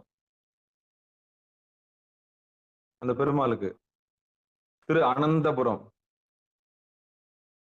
கோவிந்தராஜன், இவங்க எல்லாம் படுத்துதான் இருப்பாங்க. அதான் பள்ளி அறை. அப்போ முடிவாகிய பள்ளி அறையில் பகலின்றி இரவே இல்லை. பொழிப்புரை படிச்சிடுறேன். மேற்கூறிய உருவ மத்தியமே ஆங்ஜா என்ற பள்ளி அறையில் பகலின்றி இரவே இல்லை. இவ்வொலி இடத்தை அடைய நினைத்தால் இது ஒரு யோசனை தூரத்தில் உள்ளது. எப்படி அந்த பள்ளி அறை அடையணும்னா ஒரு யோசனை தூரத்துல தான் இருக்குதான். இதனை அடைந்து விட்டால் வீட்டை எக்காலத்துக்கும் தீப்பற்றி கொள்ளாமலும் காப்பாற்றலாம். இப்பள்ளியில் சென்றவர் விழித்தெழுந்து வெளிப்போதே வேண்டுவதில்லை. உள்ள ஒரு தீபத்தை நீங்க பாத்துட்டீங்கன்னா வெளியில் இருக்க தீக்கு நம்ம காலாக்குன்னு சொல்லக்கூடிய ஏமா நம்மள அணுக மாட்டான். இது ஒரு யோசனை தூரத்தில் உள்ளது, ஒரு யோசனை தூரத்தில் இருக்குதான். இதனை அடைந்து விட்டால் வீட்டை எக்காலத்துக்கும் தீப்பற்றி கொள்ளாமலும் காப்பாற்றலாம். இப்பள்ளியில் சென்றவர் விழித்தெழுந்து வெளிப்போத வேண்டுவதில்லை. இந்த பள்ளிக்கூடத்துக்கு போனவங்க விழித்தெழுந்து வெளியே வரணும்னு அவசியம் இல்லை. ஏற்கனவே அவங்க வெளிச்சத்துல தான் இருக்கிறாங்க. அவங்க மெய்ஞானம் பெற்று விட்டார்கள். அப்ப உள்ள இருக்கிற தீபத்தை பார்த்துட்டாங்கன்னா வெளியில காலாகினி வந்து இவங்களை என்ன பண்ணாது. எவ்வளவு ஊழி காலத்துல வரக்கூடிய ஊழி காலத்துல கூட இவங்களை ஒண்ணும் பண்ண முடியாது. நாதமும் விந்தும் சேர எடுத்து போய் பார்த்துட்டாங்க இல்லையா, அப்படிப்பட்ட பள்ளி அறைக்கு உள்ள நுழைஞ்சிட்டாங்க இல்லையா சயனத்துல. அப்படிப்பட்ட பள்ளி அறையில உள்ள நுழைஞ்ச உடனே வெள்ளி அறைன்னு ஒண்ணு இருக்குது. அங்க ஒரு கொல்லி அறை இருக்குது. ஆமா, அந்த கொல்லின்றது அந்த கொல்லி அறை வந்து நம்மள வந்து கொளுத்தாமல் பார்க்கலாம். அந்த சாமி இப்போ படைக்கிறதுக்கு உடுக்க வச்சிருக்காரு சாமி. பார்த்திருப்பீங்க நடராஜரை. டின் டின் டின் டின் டின் டின் அதை வச்சுதான் படைக்கிற. உடுக்குன்றது இடுப்பு. ஆட்டி ஆட்டி ஆட்டி உற்பத்தி பண்ணினே இருக்கிறாரு. உடுக்கி ஆட்டி இடுப்பு மாதிரி தானே இருக்குது. அது பிடிச்சி உழுக்குன்னு உழுக்குறாரு நம்ம இடுப்பை, ஒரு உயிர் உற்பத்தி பண்றதுக்கு. சரி, ஒரு பக்கம் படைக்கிறாரு, உடுக்கையை வச்சு பம்பையை வச்சு உடுக்கையை வச்சு பண்றாரு. அம்பால கூட உடுக்க இருக்கும் கையில, பார்த்திருப்பீங்க. அப்போ உடுக்க ஒரு பக்கம் இருக்கும், ஒரு பக்கம் நெருப்பு ஒரு பக்கம் இருக்கும். எது படைக்குதோ அதுவே என்ன பண்ணிடும் முடிச்சிடும். எதை வச்சு முடிச்சோம்? அக்னியை வச்சுதான் முடிக்கும். அப்போ அந்த கொல்லி அறையில் கொளுத்தாமற் காக்கலாம் ஏன்னா அந்த காலாகினி வந்து உங்களை ஒண்ணுமே பண்ணாதான். பள்ளி அறைக்குள்ள நுழைஞ்சிட்டீங்கன்னா, புருவ மத்தியத்துக்குள்ள நுழைஞ்சு சாமி நீங்க தரிசனம் பண்ணிட்டீங்கன்னா, காலாகினி வந்து என்ன பண்ணாது உங்களை? அடைய நினைத்தால் இது ஒரு யோசனை தூரத்தில் உள்ளது. அடைந்து விட்டால் வீட்டை எக்காலத்து தீப்பற்றிக் கொள்ளாமல் காப்பாற்றலாம். ஒழிப்புரையில சொல்றாங்க. அப்ப தீப்பற்றிக் கொள்ளாமல்னா யமன் வந்து நம்மள அணுகாம பாத்துக்கலாம். யமன் கிட்ட வரவே முடியாது. எவ்வளவு பெரிய ரகசியம் பாருங்களேன். ஒரு வார்த்தை தான், அட இவன் ஒருத்தன் பைத்தியக்காரன்டான்னு சொல்லிட்டு நீங்க கடந்து போயிடலாம். கொஞ்சம் செவி மடுத்தீங்கன்னா நீங்க யமனை வின் பண்ணிடலாம். மண்ணு துண்ணு போட்டுதான் யார் சாப்பிட்டான்னு வந்தவங்க எல்லாம் போதானே போறோம், செத்தானே போக போறோம். அப்புறம் முடிவு கொண்டவங்களை காப்பாற்ற முடியாது. அப்படிப்பட்ட ஆளுக்கு இங்க இடமும் கிடையாது. சாமி வரல, நம்ம உங்களை ஏதாவது கொண்டு ஒரு காரண காரியத்தை தான் கொண்டாந்து இருக்கிறாரு. அப்போ உருவமத்தில பார்த்து உங்களை நீங்க எப்படி பார்க்கலாம்? அந்த உள்ள இருக்கிற ஒளியை நீங்க அடைஞ்சிட்டீங்கன்னா, வெளிய இருக்கிற காலாக்கினி என்ன பண்ணுவது உங்களை? எதுவும் பண்ணாது. வீட்டை எக்காலத்துக்கும் தீப்பற்றிக் கொள்ளாமல் காப்பாற்றலாம். இப்பள்ளியில் சென்றவர் விழித்தெழுந்து வெளிப்போத வேண்டுவதில்லை. அவர் தனியா போய் விழித்தெழுந்து அது விடிவில்லைன்னு போடுறாங்க பாருங்க. வெள்ளி அறையில் விடிவில்லை தானே. வெள்ளி அறையில் விடிவில்லை தானே. அப்ப இந்த இடத்துக்கு போனவங்களுக்கு ஒருபோதும் சாவு கிடையாது. முதிரை பெற்றவர்கள், முக்தி அடைஞ்சவர்கள், ஜீவன் முக்தர்கள் அதுல நினைக்க. அப்போ அதுல நின்னு அதுல இருந்து தங்கினவங்க ஒருபோதும் ஒரு குறையும் இல்லாம அவங்களுக்கு விடிவு இல்லைன்னு சொல்றாரு. அங்க இருந்து வெளியே வரவே முடியாது. அப்படிப்பட்ட இடத்துக்கு போயிட்டீங்க நீங்க. அப்படிப்பட்ட இடத்துக்கு என்ன பண்ணிட்டீங்க? ஊன்றிட்டீங்க. இப்ப புரியுதா? வந்துருங்க வந்துருங்க வந்துருங்கன்னு சொல்றது புரியுதா? எல்லா சாஸ்திரங்களும் இங்கதான் முடியுது. எல்லா விஞ்ஞானமும் இங்கதான் முடியுது. எல்லா மெய்ஞானமும் இங்கதான் முடியுது. உங்க மோட்சத்தை நீங்க தான் அணுகி பெறணும். அவங்க உங்க வலது கண்ணையும் இடது கண்ணையும் கொண்டு வந்து திருவடியில வச்சு நீங்க தான் மோட்சத்துக்கு முக்தியை தேடணும் கண்டி வந்து சாமி ஊட்டுவார். செவி செவி வழியா சொல்லி பார்ப்பாரு உங்களுக்கு. அசரீரி நேரா நேரா வீட்டுக்கு வரமாட்டாரு.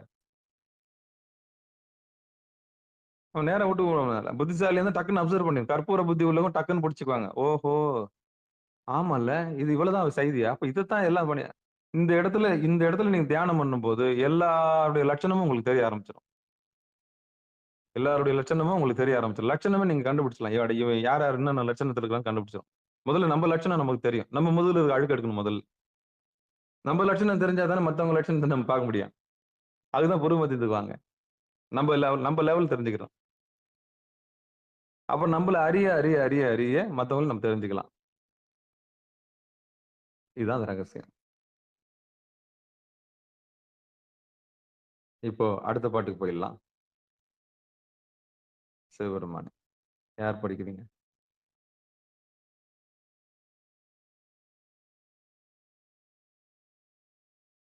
வாங்க அடுத்த பாட்டுக்கு ரெண்டு பாட்டா சிந்திக்கலாம். சிவா அந்த உதிக்கின்ற அதை படிச்சிட்டீங்களா சிவா? அம்மா உதிக்கின்ற உள்ளங்கி 5 உதிக்கின்ற படிச்சிட்டமே. படிச்சுட்டு தான் இப்ப பள்ளியார வந்திருக்கீங்களா? ஆமாம்மா. Okay okay. உதிக்கின்ற ஆலயம் விட்டுட்டுமே அவன் படிச்சிட்டமே. தான் ஒன்றி பாட்ட பாட்டு அதான் 15. அடுத்து வந்து இடையில வந்து இடைச்சர்களா ஒரு பாட்டு இருக்கு. அந்த பாட்டை பாடி காமிச்சிட்டேன் நானு. ஆமா வாங்க சரஸ்வதி அம்மா படிங்கம்மா. கொண்ட விரதம் குறையாமல் தான் ஒன்றி கொண்ட விரதம் குறையாமல் தான் ஒன்றி தண்டுடன் ஓடி தலைப்பட்ட யோகிக்கு கொண்ட விரதம் குறையாமல் தான் ஒன்றி தண்டுடன் ஓடி தலைப்பட்ட யோகிக்கு மண்டலம் 3 ஒக்க வளர்த்த பின் மண்டலம் 3 ஒக்க வளர்த்த பின் பிண்டமும் ஊழி பிரியாதிருக்குமே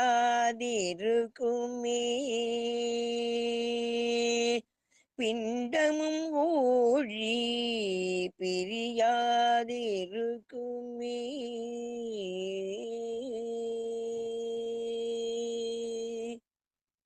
நன்றி ஐயா. நன்றிம்மா, நன்றிம்மா, நன்றிம்மா. இப்ப சொல்லுங்க, இந்த பாட்டை எப்படிங்க நீங்க அப்படியே கடந்து போயிடுவீங்க? எத்தனை ஊழி வந்தாலும் உங்களை ஒண்ணும் பண்ண முடியாதுன்ற ரகசியத்தை இதுல சொல்லிட்டாங்க. ஃபார்முலா, அப்படிப்பட்ட ஃபார்முலா அந்த பாட்டுல வச்சிருக்காங்க. பார்க்கலாம், பொழிப்புரை பார்க்கலாம். சிவபெருமானே, சிவசிவா. இதை போய் அப்படியே கடந்து போயிடலான்னு சொல்றீங்களே. பொழிப்புரை. ஏமும் முதலாகத்தான் மேற்கொண்ட நோன்புகள் சிறிதும் குறைவுறாதவாறு அவற்றில் உழைத்து நின்று பிரணாயாமத்தால் சுழுமுனை நாடி வழியே சென்று ஆங்கையை அடைந்த யோகிக்கு உடம்பு அக்னி மண்டலம், சூரிய மண்டலம், சந்திர மண்டலம் என்னும் 3 பகுதிகளிலும் செம்மையுற்று நிற்க வேண்டிய முறையில் சிறிதும் பழுதின்றி நிற்கும் ஆதலால் அஃது ஊழிக்காலம் வரினும் நீங்காத தன்மையை பெற்றிருக்கும். இன்னும் ஒரு முறை படிச்சிடறேன். இயமம் முதலாகத்தான் மேற்கொண்ட நோன்புகள் சிறிதும் குறைவுறாதவாறு அவற்றில் உரைத்து நின்று பிரணாயாமத்தால் சுழுமுனை நாடி வழியே சென்று ஆங்கையை அடைந்த யோகிக்கு உடம்பு அக்னி மண்டலம், சூரிய மண்டலம், சந்திர மண்டலம் என்னும் 3 பகுதிகளிலும் செம்மையுற்று நிற்க வேண்டிய முறையில் சிறிதும் பழுதின்றி நிற்கும் ஆதலால் அஃது ஊழிக்காலம் வரினும்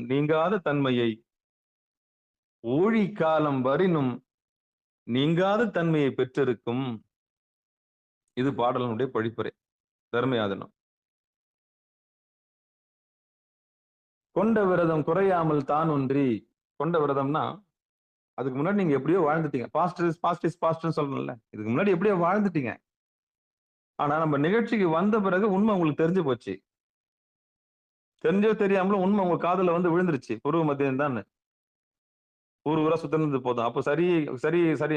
அப்போ நியமத்துக்கு வந்துட்டீங்க, ஏமத்துக்கு வந்துட்டீங்க, ஒழுக்கத்துக்கு வந்துட்டீங்க. அப்புறம் ஒழுக்கத்தை கடைபிடிக்கிறீங்க. உங்களுக்கு ஆசனம் கிடைச்சிருச்சு. ஆசனம் கிடைச்ச பிறகு பிராணாயாமம் கிடைச்சிருச்சு. பிராணாயாமம் கிடைச்ச பிறகு பிரத்யாகாரம் கிடைச்சிருச்சு. பிரத்யாகாரம் கிடைச்ச பிறகு உங்களுக்கு தாரணை கிடைச்சிருச்சு. தாரணைக்கு அப்புறம் தியானம் கிடைச்சிருச்சு. தியானத்துக்கு அப்புறம் சமாதி கிடைக்க போகுது. இதுதான் ரகசியம். அப்படி இருக்குன்னு வச்சுங்களேன்.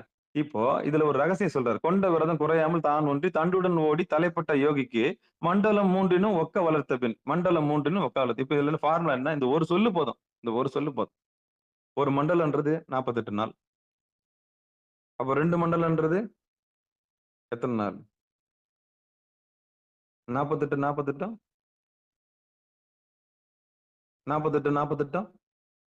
எத்தனை நாள் வருது பாருங்க. 8 8 16 ஆரம்பிச்சோம் 1 4 4 8 8 1 9 96 நாள். இன்னொரு 48 நாள் கூட்டுங்க. எத்தனை நாள் வருது பாருங்க. 3 48 நாள் கூட்டுங்கம்மா. 3 48 நாள் என்ன வருது பாருங்கம்மா. 3 8 24 மிச்சம் 2. 144. அப்போ 3 8 24 மிச்சம் 1. இது 12 144 நாள் வருதுங்க ஐயா. 140. இப்போ உண்மை தெரிஞ்சு போச்சு உங்களுக்கு. என்ன உண்மை தெரிஞ்சு போச்சு? திருவடி எதுன்னு தெரிஞ்சு போச்சு. சரிங்க ஐயா, திருவடி எதுங்க ஐயா? எப்பங்க ஐயா பார்க்கலாம்? எப்போ வேணாலும் பார்க்கலாம். ஆனா ஒரு நியமம் இருக்குதுன்னு சொன்னேன் இல்லையா? அப்போ எந்த நேரத்துல பார்த்தோம்னா ஏகாந்தமா இருக்கலாம் அப்படின்னா, இந்த காலையில வெடிகாலம் 3ல இருந்து 5:20க்குள்ள திருவடி தெரியாததுக்கு முன்னாடி நீங்க எப்படியோ வாழ்ந்துட்டீங்க. நம்ம ஏதோ தான் தோண்டித்தனமா வாழ்ந்துட்டோம். என்ன வாடுறோம், எதுக்கு வாடுறோம்னு தெரியல, நம்ம குப்பை கொட்டிட்டோம். உண்மை தெரிஞ்ச பிறகு நம்ம எப்படி வாழணும்னாது கத்துக்கணும். அப்ப எப்ப சாமி பார்க்கலாம் திருவடின்னா, இந்த காலையில பிரம்ம முகூர்த்தம் சொல்றாங்க இல்லையா 3. அந்த 2:45 எழுந்துடணும். 3 மணில இருந்து 5:20 வரல உட்காரணும். 3 மணில இருந்து 5:20 வரைக்கும் உட்காரணும். அந்த 3ல இருந்து 5:20க்குள்ள இருக்கிற பிராண அலைகள் இருக்கு இல்லையா? அப்போதான் அந்த நிட்டை கூட்டுறதுக்கு ரொம்ப ரொம்ப ரொம்ப ரொம்ப ரொம்ப வசதியான காலம். எப்போ வேணாலும் உட்காந்துக்கலாம். எப்போ வேணாலும் யோகி போய் தன்னுடைய வீட்டை சாத்தின்னு உட்காந்துக்குவார். ஆனா இந்த பாட்டுல ஒரு ரகசியம் நம்மளுக்கு சொல்லப்படுது. மண்டலம் 3 ஒக்க வளர்த்த பின் தண்டுடன் ஓடி தலைப்பட்ட யோகிக்கு மண்டலம் 3 ஒக்க வளர்த்த பின் பிண்டமும் ஊழியும் பிரியாது இருக்குமே. அப்போ உங்களுக்கு உண்மை தெரிஞ்சு போச்சு. உட்கார்ற ரகசியம் தெரிஞ்சு போச்சு. ஏமும் தெரிஞ்சு போச்சு. நியமும் தெரிஞ்சு போச்சு. ஆசனமும் தெரிஞ்சு போச்சு. ஒழுக்கமுள்ள மனிதர்களா மாறிட்டீங்க. உங்களுக்கு ஒழுக்கம் கை கூடி வந்துருச்சு.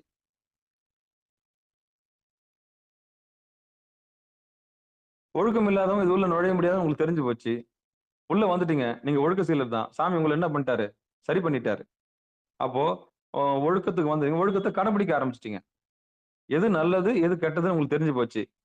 நல்லது கெட்டது தெரிஞ்சு பகுத்தறிஞ்சுட்டீங்க. அப்போ இதெல்லாம் செய்யக்கூடாதுன்னு தெரிவு பண்ணிட்டீங்க. அப்போ ஏமத்துக்கு வந்துட்டீங்க. அப்புறம் நேமத்துக்கு வந்துட்டீங்க. அப்புறம் உங்களுக்கு ஆசனமும் கிடைக்குது. சரிய கிரிய யோகத்துல இப்ப யோகத்துக்கு வந்துட்டீங்க. ஆசனம் கிடைக்குது. இப்ப மூச்சை எப்படி வாங்கி விடுன்ற ரகசியம் குருநாதர் மூலியமா உங்களுக்கு கிடைக்குது. அடுத்த நிலைமை. பிராணாயாமம் பண்றது எப்படி? பிராணாயாமம் எப்படி பண்ணணும்னா, அதனுடைய அதனுடைய அதுல அதுல அதுல எப்படி லயிச்சு இருக்குதுன்றத தாரணையில பார்த்தோம். சரி. பிரத்யாகாரத்துல பார்த்தோம். இதெல்லாம் ஒவ்வொன்றும் படிநிலை. அப்போ பிராணாயாமம் கிடைச்சு, பிரத்யாகாரம் பண்ணி, அதுக்கப்புறம் உங்களுக்கு ஒரு பெரிய ரகசியம் இருக்கு. தாரணை. ஒன்றி இருத்தல். அதுக்கப்புறம் தியானம். ஏதாவது ஒரு பொருள் நம்ம இறுக்கி பிடிச்சுக்கணும். ஒன்று என்று இரு, தெய்வம் உண்டு என்று இரு. ஒண்ணுத்த பிடிச்சுக்கணும். உறுதியா பிடிச்சுக்கணும். அப்படி வந்துட்ட ஆத்மாக்களுக்கு என்ன சொல்றாரு சாமின்னா, கொண்ட விரதம் குறையாமல் உறுதிப்பாடு இருக்கணும். சாமி அங்க இருக்கிறாருன்ற உறுதிப்பாடு. புருவமதில் தான் இருக்கிறாரு. நமக்குள்ளதான் இருக்கிறாரு. நமக்குள்ள இருந்து நம்மளுக்கு வேடி காமிக்கிறார் சாமி. அப்படிப்பட்ட சாமியை விரதம் இருந்து என்ன பண்ணணும்? அப்போ பார்க்கணும். அப்ப இப்போ ஒரு நல்ல பயிற்சி பண்றவங்க, ஐயா எப்பங்க ஐயா இந்த திருவடி தொட்டு காமிக்க போறீங்க? நேரம் பசி உள்ள ஆன்மா இருந்தா இப்ப போன் பண்ணி எனக்கு கேட்டிருக்கோம். ஐயா எங்களுக்கெல்லாம் எப்ப தொட்டு காமிக்க போறீங்க? அட போயா இவன் இப்ப நான் திட்டு போட்டோம். எப்படியாவது உளறிட்டு போட்டோம். அப்போனா தேடலுடைய விளைவு அதுதான்.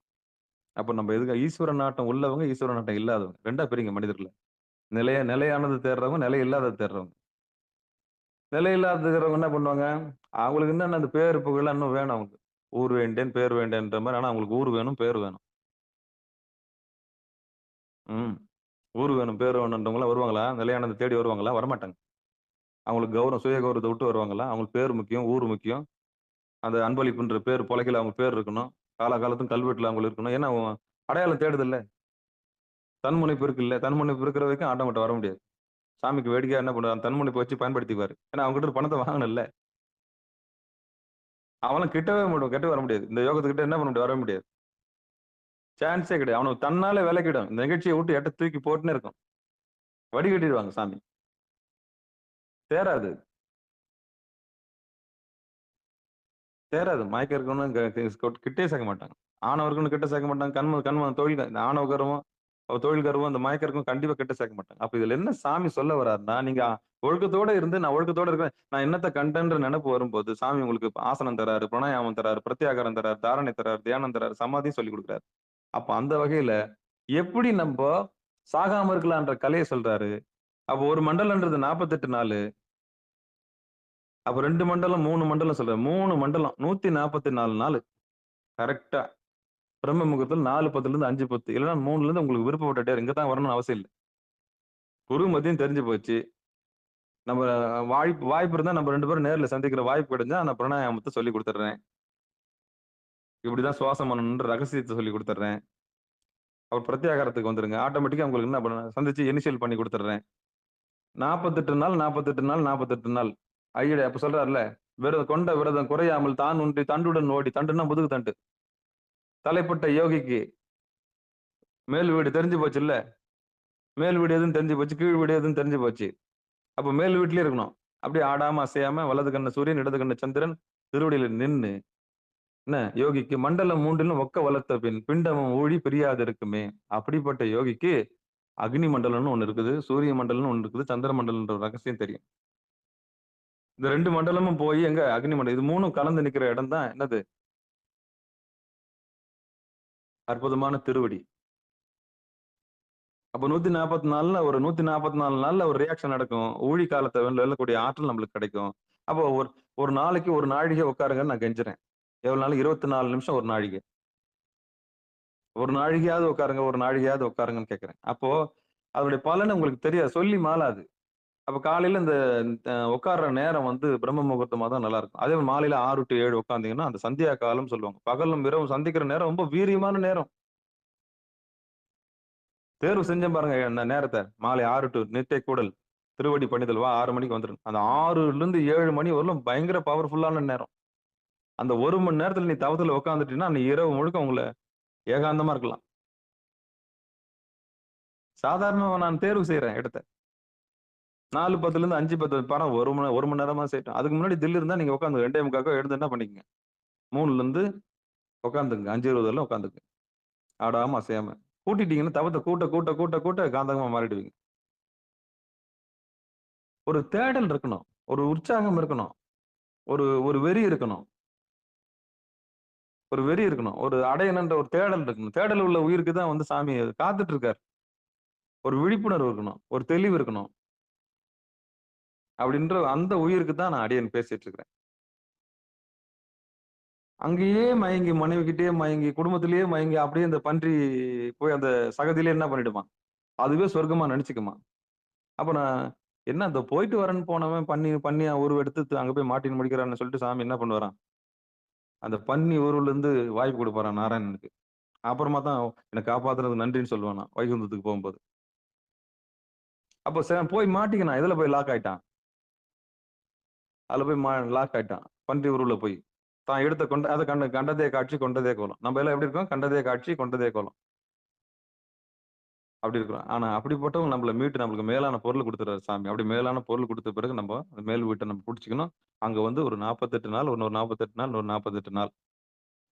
தவறாம உட்கார்ந்து ஒரு 1 மணி நேரம், 1 மணி நேரம், 1 நாள் 1 மணி நேரம் உட்கார்ந்துட்டீங்கன்னா, 144 நாள் கம்ப்ளீட் பண்ணிட்டீங்கன்னா, உங்கள என்ன பண்ண முடியாது? ஊழி காலத்துல ஒண்ணும் பண்ண முடியாது.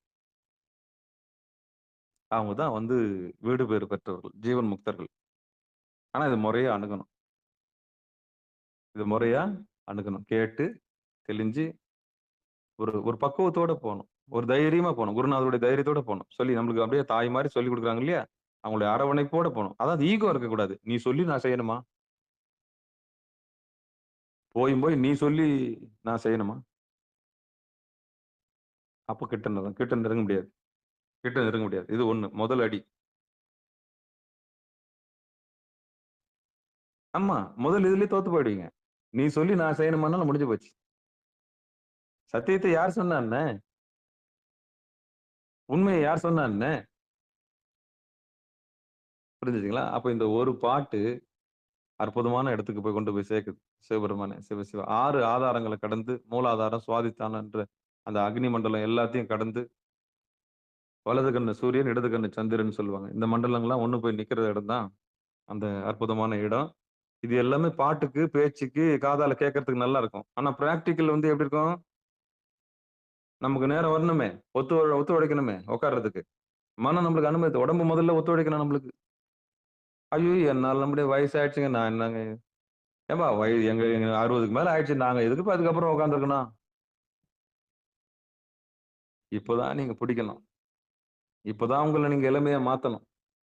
75 வயசு இப்பதான் அந்த வைராக்கியம் விடக்கூடாது. கொண்ட விரதம். வைராக்கியம்னா என்ன? பக்தி வைராக்கியம். நம்மள வந்து இது ஆமா இது பெருசு அப்படின்னு சொல்லக்கூடாது. பார்த்து கட்ட அலறணும். யார பார்த்து பெருசுன்னு சொல்ற? ஆ யார பார்த்து சொல்ற? என்னென்ன கேவலமா நினைச்சிட்டியா வயசாயிடுச்சுன்னு? உண்மை தெரிஞ்சவங்கள யாரும் உதாசீனப்படுத்தவே முடியாது. இப்படி ஒரு பார்வை பார்த்தாங்கன்னா கதை கந்தலாயிடும். அவங்க தான் பெரியவங்க. உண்மை தெரிஞ்சவங்க தான் பெரியவங்க. மத்தவங்க எல்லாம் பெரியவங்களா ஆக முடியாது. பெரியவர்னா யாரு? உண்மை தெரிஞ்சவங்க பெரியவங்க. 13 வயசுலயே உண்மை தெரிஞ்சுக்கினாங்கன்னா அவங்க பெரியவங்க தான். ஏன்னா பேசாதது பேசுறாங்க. புரியாதது புரிஞ்சுக்கினாங்கல்ல. தெரியாதது தெரிஞ்சுக்கினாங்க. யார் பெரியோர்? இட்டார் பெரியோர், இடாதார் இடிகுலத்தோர். ஞானத்தை இட்டுன்னு வராருல்ல. பொன்பொருளை தான் கொடுக்க முடியல. ஞானத்தையாவது கொடுத்துட்டு வராருல்ல. இட்டார் பெரியோர், இடாதார் இடிகுலத்தோர். அப்ப யார் பெரியவங்கன்னா மேலான பொருளை தெரிஞ்சவங்க பெரியவங்க. குருமதி தெரிஞ்சு தன் அனுபூதி அடைஞ்சவங்க பெரியவங்க. அவங்க தான் வாழ்க்கையில பெரியவங்க. அவங்க கிட்ட பெரியவர் துணை நாடல். இவங்க தான் பெரியவங்க. வயசானவங்கள பெரியவங்களா பெரியவங்களா என்ன? வயசாயிடுச்சுன்னா அவங்க பெரியவங்களா ஆயிடுவாங்களா என்ன? ம். அந்த பிள்ளைக்கா புத்தி போகாது. அந்த சின்ன புத்தித்தனம். இன்னும் சின்ன புத்தித்தனம் போலன்னு சொல்லுவாங்கல்ல. இவ்வளவு வயசாகுது உன் புத்தி மாறுதா பத்தியான்னு. அப்போ வயசானவங்க எல்லாம் வயசானவங்க கிடையாது. அந்த புத்தி கிறுக்கு புத்தி அப்படிதான் இருக்கும். குறுக்கு புத்தி அப்படிதான் இருக்கும். அந்த இளமையில இருந்து அப்படியே அந்த ஒரு மாதிரியான புத்தி அப்படியே தான் இருக்கும். அது சரி செய்யணும். பக்குவப்பட்டவங்க தான் பெரியவங்க. வயசானவங்க எல்லாம் வயசானவங்க கிடையாது. 60 வயசு 70 வயசு கடந்தனால அவங்க பெரிய என்ன கிடையாது. உடம்புக்கு தான் வயசாயிருதுக்காண்டி மனசுக்கு அவங்க பக்குவப்பட்டுன்னா அவள முதிர்ச்சி அடையார். சமயத்துக்கே வரல அவங்க. சமையவே இல்லை. பார்க்கலாம், நீங்க பெரிய பெரிய மனுஷங்களை பார்க்கலாம். சிரிப்பு வருது, சிரிப்பு வருது. சின்ன மனுஷன், பெரிய மனுஷன் செயலை பார்த்து சிரிப்பு வருதுன்னு சொன்னார்ல. அப்ப என்ன அர்த்தம்னா, பக்குவப்படாதவங்களை பார்த்து தான் சிரிப்பு வரும். அப்போ நீங்க இந்த 1 மண்டலம், 2வது மண்டலம், 3வது மண்டலம் முறையா உட்காரணும். முறையா உட்கார்ந்து 1 மணி நேரம், 1 மணி நேரம் ஜெயிச்சிட்டீங்கன்னா, 144 நாள் கழிச்சு உங்களுக்கு பாருங்க, ஊழிக்காலம் கூட உங்களை ஒண்ணும் பண்ணாதுன்ற கேரண்டிய நம்மளுக்கு என்ன தராரு? தராரு. அப்ப எந்த வேலையில உட்காரலாம்னா, காலையில 3ல இருந்து 5:20க்குள்ள உட்காந்துக்குங்க. மாலையில 6 to 7 உட்காருங்க. அதுக்கப்புறம் 9:50, 7:50ல இருந்து 9:50 கூட ஏகாந்தமா உட்காரலாம். இறைவனுடைய திருவடி தாங்க முதல்ல முக்கியம். இந்த உலகம் 2வது பட்சங்க. நிலையில்லாத உலகத்தை ஓடி ஓடி ஓடி ஓடி ஓடி ஓடி ஓடி சம்பாரிச்சு சம்பாரிச்சு சம்பாரிச்சு சம்பாரிச்சு பிள்ளைக்கு சேர்க்கறது, பொண்ணுக்கு சேர்க்கறது யாருக்குங்க? உங்களை உங்க உங்க ஜீவனுக்கு துரோகம் பண்ணிட்டு நீங்க யாருக்குங்க சொத்து சேர்க்கறீங்க? சொந்த ஜீவனுக்கு துரோகம் பண்ணிட்டு நீங்க யாருக்கு சொத்து சேர்க்கறீங்க?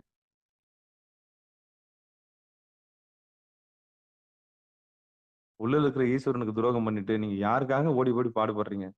சொல்லுங்க பார்க்கலாம். உண்மை என்னன்னு தெரியாமலே ஓடிக்கின்னு இருக்கீங்களே. பாவம், ஓட்டப்பந்தயத்துல எல்லாம் ஓடினுக்குது. அதுவாகணும், இதுவாகணும், அதுவாகணும், இப்படி ஆகணும். ஐயோ கனவு, ஐயோ சொல்லி மாளாத கனவு. சொல்லி மாளாத கனவு. நீங்க கிரிவலத்துக்கு வந்து பாருங்களேன். ஐயோ ஐயோ ஐயோ ஐயோ ஐயோ. அந்த கூட்டம் எல்லாம் எதுக்கு வந்துருன்னு பாக்குறீங்க நீங்க? பார்கெயின் பண்ண வந்துக்குது. எனக்கு இது நடக்காதா, எனக்கு அது நடக்காதா, எங்க வீட்டுக்காரர் என்னோட சேர்ந்து வாழ மாட்டாரா? தலை பிச்சுன்னு போயிடும். அண்ணாமலையாருக்கு தலை பிச்சுன்னு போயிடும். ஒன்னொன்னும் ஒரு கோரிக்கை. ஏதாவது நடக்காதா? ஒண்ணு வேடிக்கை பார்க்க வருது, ஒண்ணு டூருக்கு மாதிரி வருது, ஒண்ணு சுத்தி பார்த்துட்டு வருது, ஒண்ணு ஐயோ கேன்சர் வந்துருச்சே சரியாகுமா சாமி, கிரிவலம் வந்தா சரியாயிடும். ஐயோ எனக்கு படம் கிடைக்கல, எனக்கு நடிகர் எல்லாம் வேஷம் போட்டு உள்ள வரான் கிரிவலத்துக்கு. அப்ப பார்கெயின் பண்ண வரான். ஏன் வரோம், எதுக்கு வரோம்? எத்தனை கோரிக்கை நிலையில்லாத தேடி வருது ஜனங்க. நிலையானது எதுன்னு தெரியாமலே சுத்தி சுத்தி வந்துனுக்குதுங்க. ஒரு வேலை கிடைக்காத, அடுத்த முறை கவர்மெண்ட் வேலை கிடைச்சுன்னா நிம்மதியா இருப்பேனே. ஐயோ ஐயோ ஐயோ, எத்தனை பெட்டிஷன். ஐயோ சாமி ரொம்ப எப்படி சமாளிக்கிறாருன்னு தெரியல திருவண்ணாமலையில். சாமி பாப்பேன் மாதிரி எல்லாம் சுத்தி சுத்தி சுத்தி சுத்தி சுத்தி வருதுங்க. ஒவ்வொன்றுத்துக்கும் ஒரு கோரிக்கை, ஒவ்வொன்றுத்துக்கும் ஒரு கோரிக்கை. எங்க போவார் சாமி? சிரிக்க மாட்டாரு. நிலை ஐயோ இது என்ன படைத்தவன் வேணுமா, படைக்கப்பட்டவன் வேணுமா? படைச்ச பொருள் வேணுமா, படைத்தவன் வேணுமா? 2 கேள்விதான். நான் வேணுமா உனக்கு, நான் என்னால உற்பத்தி செய்யப்பட்ட பொருள் வேணுமான்னு கேட்பாரு. சுத்தி வரதெல்லாம் பாத்தீங்கன்னா படைக்கப்பட்ட பொருள் தான் கேட்க வரும். திருவடியை கேட்காது. சுத்தி வரவன் எல்லாம் அந்த கிரிவலம் வரவன் ஃபுல்லா சாமியோட திருவடி கேட்க வரான் இல்லையே. எதுனா நடக்காதா? வாழ்க்கையில ஏதாவது மாற்றம் ஏற்படாதா? கல்யாணம் நடக்காதா? சொத்து மீட்டு கொடுக்க மாட்டாங்களா? என் பங்காளிகளை துரோகம் பண்ணிட்டானுங்களே. பாருங்களேன், ஒவ்வொருத்தனுக்கும் ஒண்ணுதான் இருக்கும். நோய் போவாதா? திருவடி பத்தின நோக்கமே இருக்காது. இப்ப கண்டுபிடிங்க அடியார்கள். 2 கேட்டகரி பிரிச்சுங்க. நிலையில்லாத தேடுதா, நிலையானது தேடுதான். நீங்க எந்த வரிசையில வரீங்கன்னு பாருங்க. நீங்களும் பார்கெயின் பண்ற ஆளான்னு பாருங்க. இது வேணும் அது வேணும் புலம்புற ஆளுன்னு இங்க சான்ஸே கிடையாது. சாமியோட திருவடி படைத்தவனையும் இறுக்கி பிடிச்சிட்டீங்கன்னா அப்புறம் படைக்கப்பட்ட பொருள் நம்மளுக்கு ஈஸி, சுலபம். அப்ப உங்களுக்கு படைச்சவன் வேணுமா, படைக்கப்பட்ட பொருள் வேணுமா? அப்ப கிரிவலம் வரவங்க எல்லாம் பாருங்க, படைக்கப்பட்ட பொருளுக்காக தான் வருவாங்களே கண்டி, படைச்சவனுக்காக வரவே மாட்டாங்க. அவன் ஓரமா நெல்லுப்பா அப்படின்னு.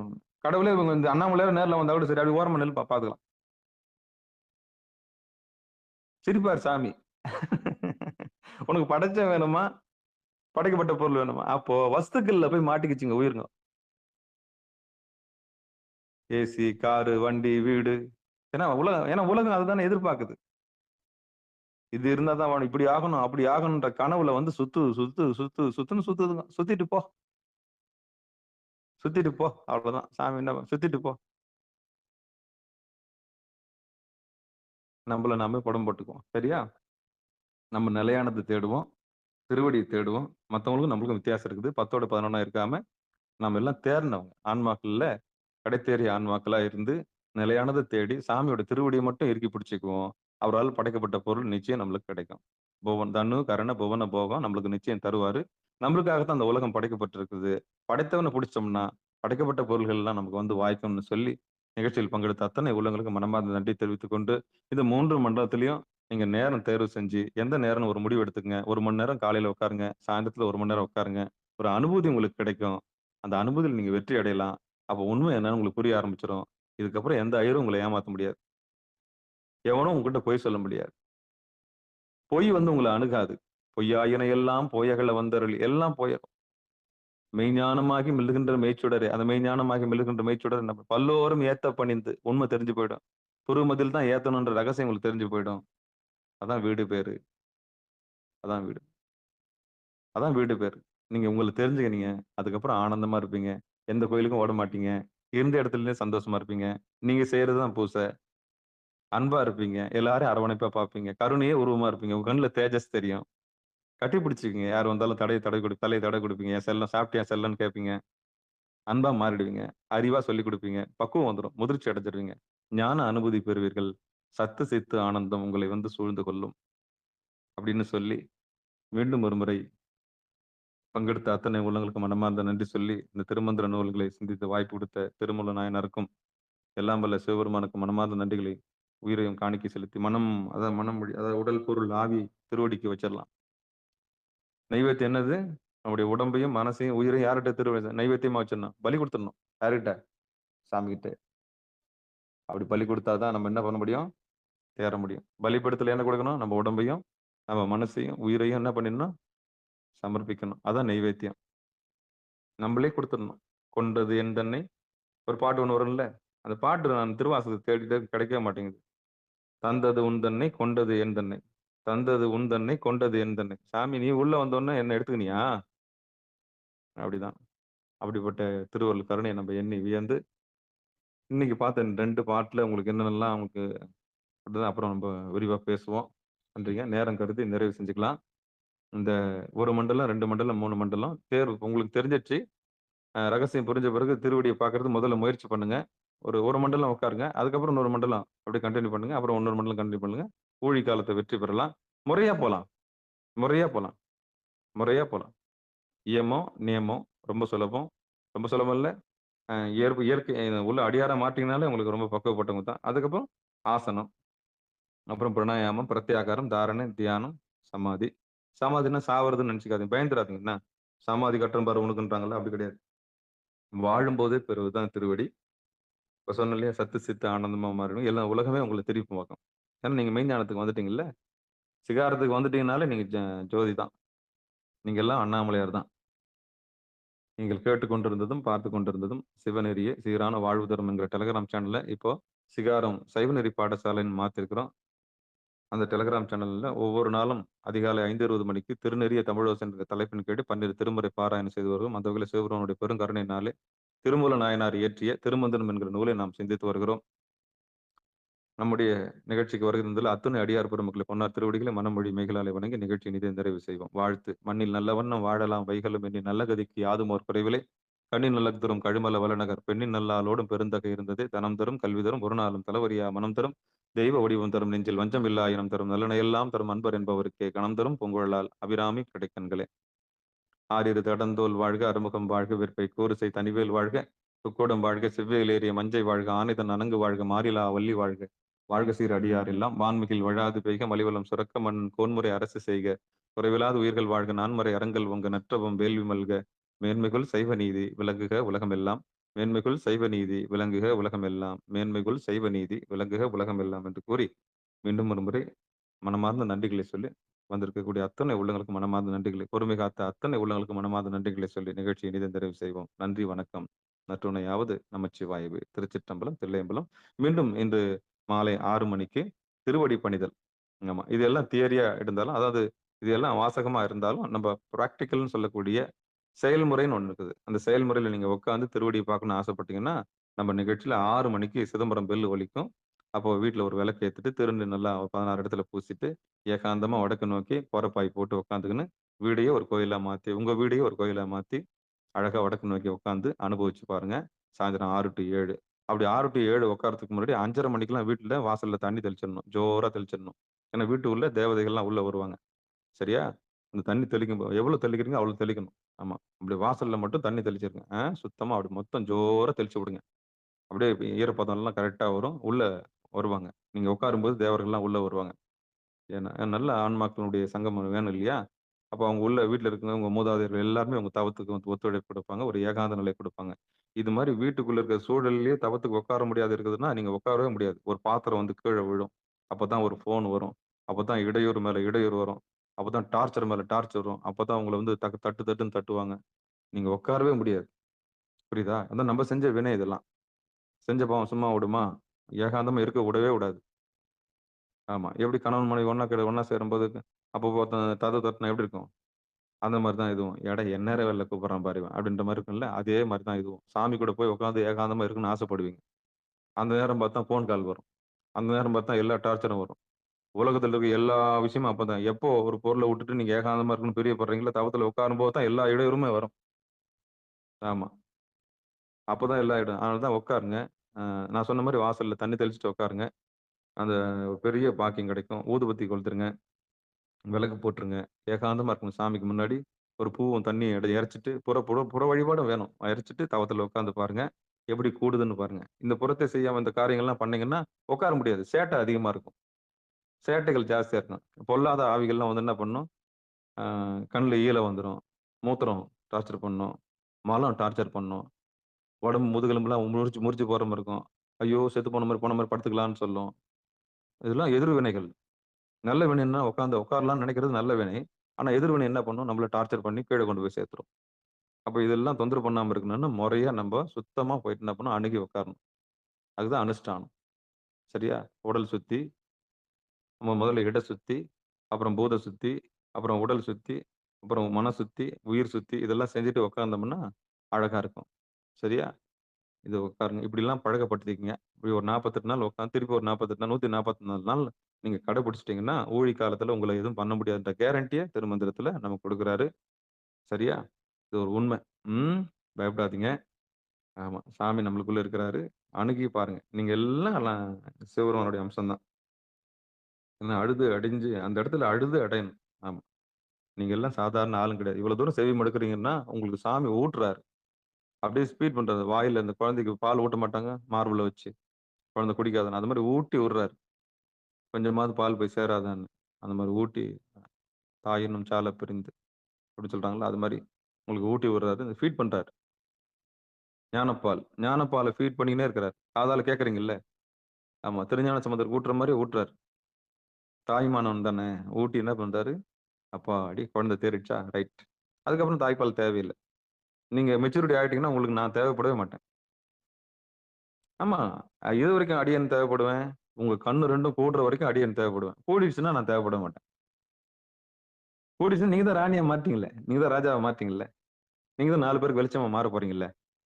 நீங்களே கலங்கரை விளக்கமா மாறப் போறீங்க. அதுக்கப்புறம் நான் தேவைப்பட மாட்டேன். ஆமா, ஓப்பனா சொல்றேன். அதுவரைக்கும் தான் நானு. எதுவரைக்கும் அந்த வாட்ச்மேன் தேவைப்படுவேன்? நீங்க கூடி அங்க ஏகாந்தமா மாறுற வரைக்கும் அடியேன் தேவைப்படுவேன். அங்க நீங்க கூடிட்டீங்கன்னா, அதுக்கப்புறம் நான் தேவைப்பட மாட்டேன். அதுவரைக்கும் உங்கள நான் டார்ச்சர் பண்ணின்னே இருப்பேன். சரியா? சிவபெருமானே! சிவ சிவா! பங்கெடுத்த அத்தனை உள்ளவங்களுக்கும் மீண்டும் ஒரு முறை நன்றி சொல்லி நிகழ்ச்சி இனிதே செய்வோம். நான் நிறைவு செய்வோம். நன்றிங்க. வணக்கம்.